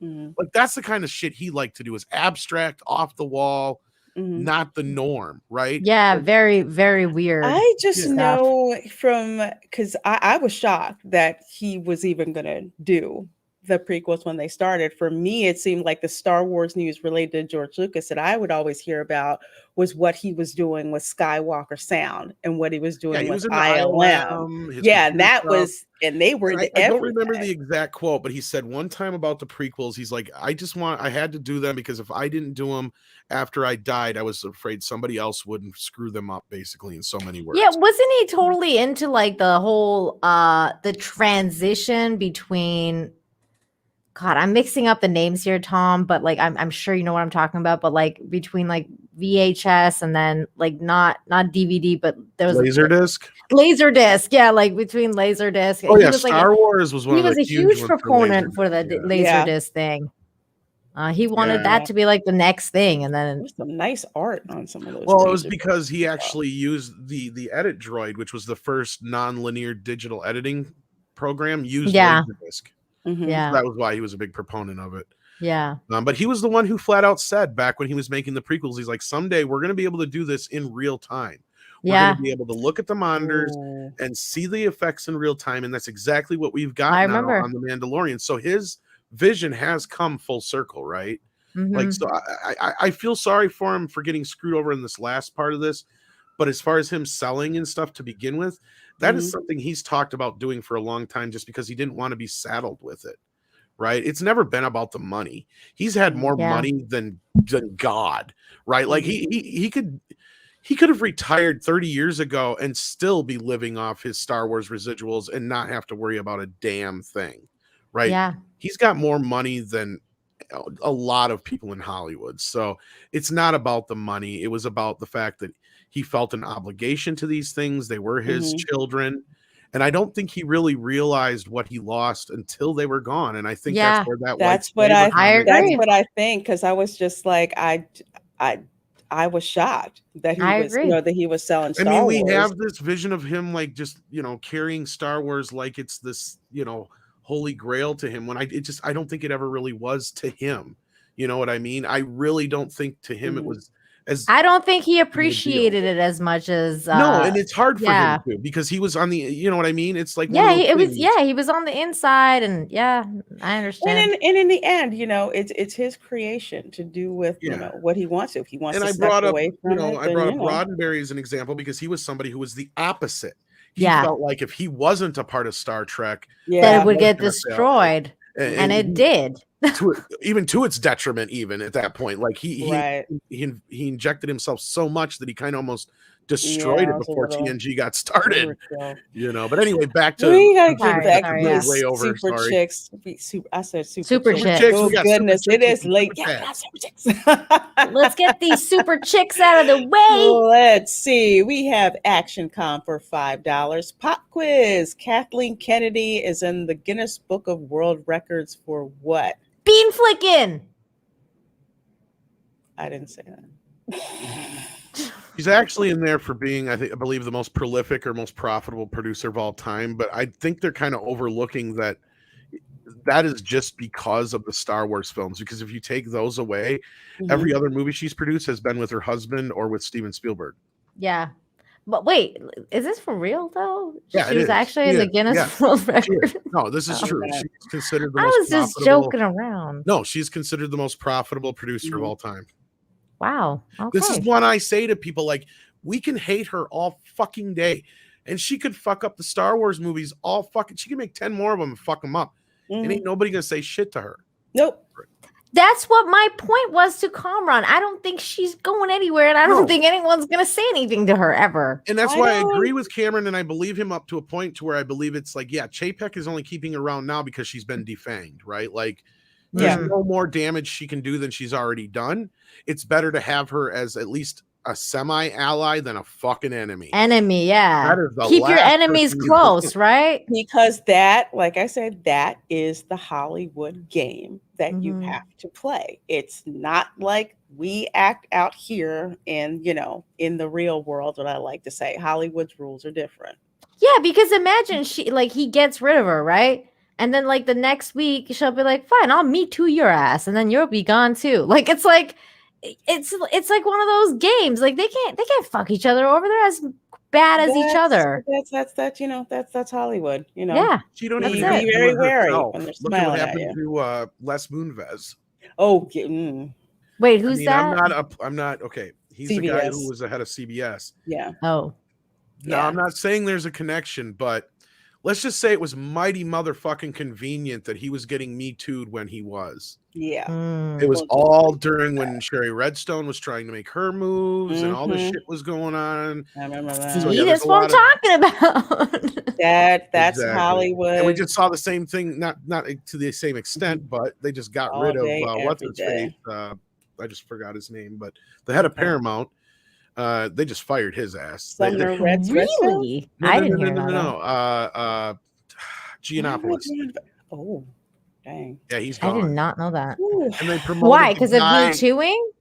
No, they didn't go to that extent. They didn't get him. They just fired his ass, and then they got the guy. Now they put the guy in his position who directed shit like what the hell movie was that? Norbit, like Eddie Murphy's Norbit. Oh, Yeah. Oh, that's Like terrible. the good movie this guy has directed was like the Varsity Blues, the football movie. Oh, okay. All right. Otherwise, neither. he's done shit like Norbit. Is Like, it my yeah, that's turn? his career. Yeah, it's your turn, T. Neal, 89. T. Neal, thank you so much for the $10. Worth keeping in mind, and no disrespect, Nina, but never take what's said as face value alone. I never do, especially here in LA. The wider the smiles, the bigger the lies. Yeah, no, I totally agree. yeah. I totally agree with you. My life. That was my life. And I don't think that's a rule for LA. I think that's a rule for everywhere. And I apologize. Even more so when it comes to LA.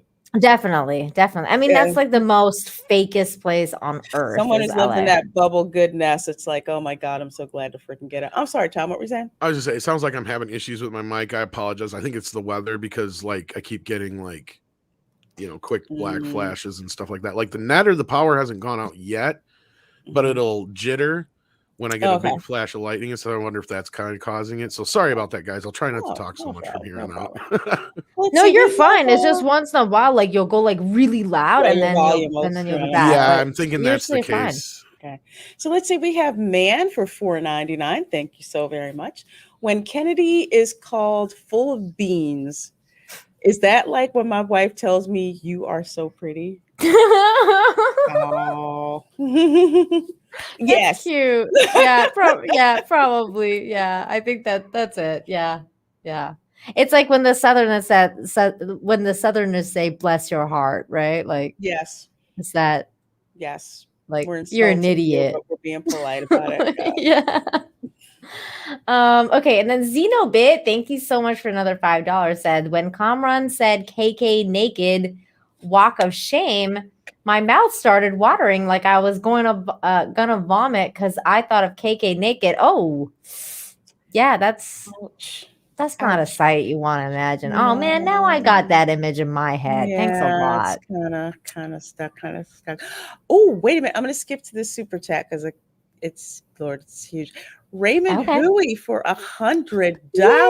My goodness. Thank you. That's so generous of you. Oh my gosh. This discussion has given me so much to think about. Kamran and Tom, you've brought your usual solid wisdom. Ladies, you're the best and present your cases in your always impossibly stunning ways. I love the passion all of you bring. Please don't change. Love to all. Oh, Raymond, that's so sweet. Thank you so much for your generosity. Thank you so much, Raymond. Yes. Every week he comes through with a huge one. Thank you. Yeah, thank you. My goodness. Very generous. And then to go back where we were, where were we? Jesus, right before it, right? Yes. Right before. Jesus Davila, thank you so much for the $5. Says, I'm no longer a fan of Toxic Femme, as I am now an air conditioner. Hail Toxic Femme, hail Kamran, and hail the chat. That's hilarious. That's funny. For a second, I got worried. I was like, oh no, what did we do? Oh my gosh. And Jesus, I love that AVI. I love the Scream. Yes. I wonder, are you waiting for like the fourth one, fifth one, the new one? I don't. Jury's kind of out. I mean, I'll probably see it. I'm definitely gonna watch it. They're all reuniting. It's like the whole. I know. It's like I have to watch it, but I'm scared it's gonna suck. But I have to watch. I know. Scream 5. Scream. Oh yeah, I'll watch it. But yeah, I'm watching it. Yeah, I got to. Scream is it coming out this year? Like, is it coming out for Halloween? I don't think so. I think it's next year.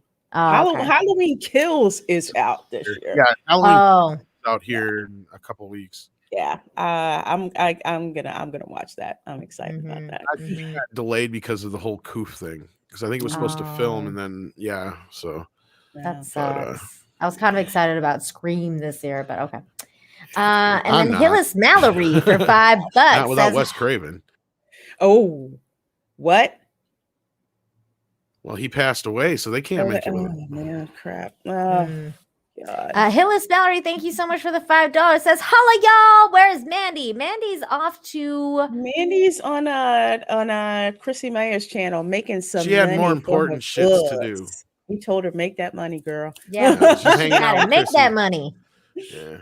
Yeah. We're finishing up though, so we're not gonna be here much longer ourselves. Dash Dees is next though on the list. Let's see. Oh, Nina, why don't you take this one? Dash Dees, thank you so much for the $5. Says, oh damn, Nina, I think we got Trudeau again. You got a genius room till guest room. You got a guest room till my work visa comes through. Oh no, Trudeau? No way. Yeah, but did he get majority though? I don't know. Also, isn't the elections tomorrow? I don't know. I'm not Canadian, but I keep hearing all these people who do not want Trudeau back. No, nobody wants Trudeau. We don't. Nobody wants Prime Minister Blackface. No. Just a reminder, kids, that Toxic Femininity is brought to you by Rabbit Chicken Meat. No, you're right. It was today was the because Script said he went out to vote. Yeah, I didn't vote.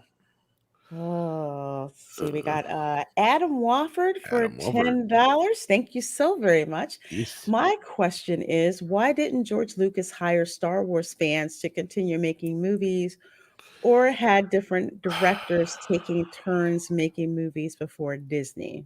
He kind of tried that, and nobody wanted to do it with him. He asked Ron Howard and Steven to direct the prequels, but they said no. Plus, there was the whole deal with the Directors Guild, because George dropped out of the Directors Guild and shit like that back in the 80s after the whole kerfuffle with Empire. Yeah, he paid his fine and he's like, fuck you, and he walked away because they fined him. They let him go the first time with First Star Wars, but they made some big hullabaloo about the credits and how they were supposed to be, and so they fined him, I think, $10,000 for Empire Strikes Back for not having and they let him go on the first film. Let him go on the first film because he was the director. But since Irvin Kershner was the director on the second film, they fined him, and so he went and paid it. And the same day he went and left the Directors Guild.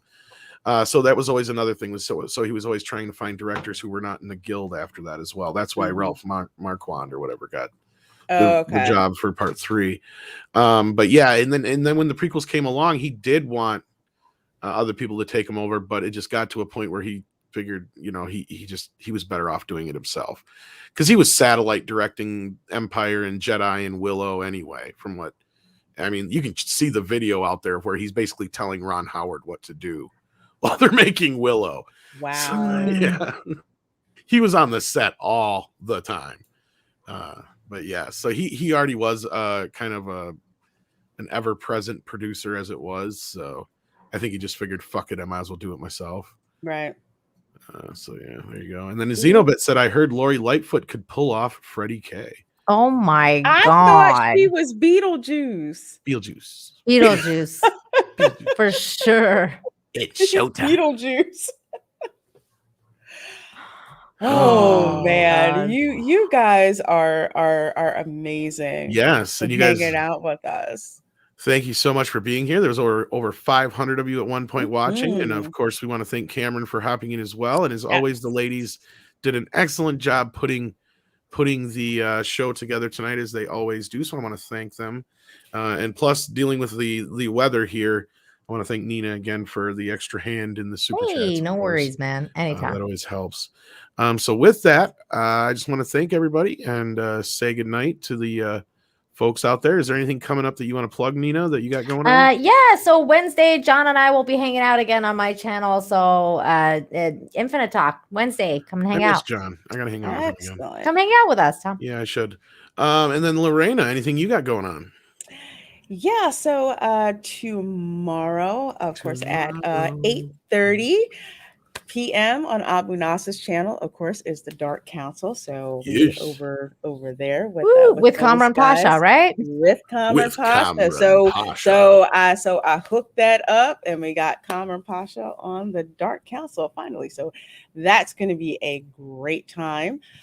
Thursday at 5 p.m., Matt Kadish of the Salty Nerd podcast will be mine and that Steven Seagal's guest for the after school Tell special. Matt I said hello.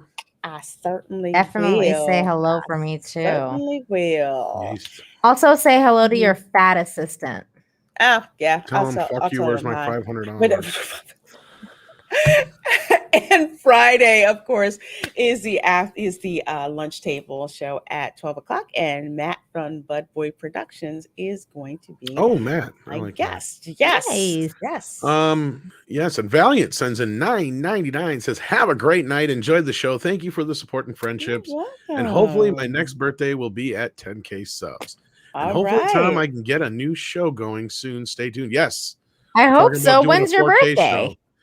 Wasn't it just the other day? It was yesterday. What? Recently. I didn't even know that. Happy birthday to you. Happy belated birthday, Valiant. Love you.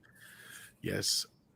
And hopefully you had an amazing one with your family. And then we got a super sticker from Brett Coleman, who sends us bravo. Bravo, saying bravo. Clappy, clappy. Oh, almost like he's doing my little clap, my little. He does, yeah, he does. It's true. Late night stream, asks Xenobit 910, never sleep again. You never know. I know Paulie wants to do a review of Cry Macho. I don't know if we're gonna do that tonight or tomorrow. So stay tuned for that. And you never know when Mead Radio will flip on. I know y'all always seem to come on when I'm either dead ass asleep or it's about the only time I can get away with doing it. I'm like, man, I keep missing I do try. I've been trying to get a few during the day here and there, but it's very rare that I can. Yeah, especially in the afternoon, it's almost like impossible. So, yeah. But yes, it was yesterday, he says. So, yes, happy belated birthday. Happy belated birthday, Valiant. I didn't know. Getting lots of love from the chat as well. So, yes, definitely check back for when we're going to do that show. We're going to talk about some 4K stuff. We don't know exactly everything, how it's going to go yet, but we've been talking about it and discussing it. And okay. We're going to do something. All right.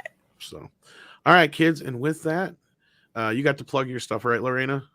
Yes. Buy Mandy's book. Check out Cameron's Buy Mandy's book. Check out Cameron's Patreon and all that good stuff. Ooh, can we go raid Chrissy Mare's thing with she's going live right now, right? Yeah, go ahead. Yeah, hashtag let's head on over there. Toxic Fem Raid. Please send my regards, because I gotta go to bed. Okay, yeah. Hashtag right, Toxic Fem Raid, everybody. Chrissy Mare's channel. Yes, please do. All right, kids. Till next time. Bye.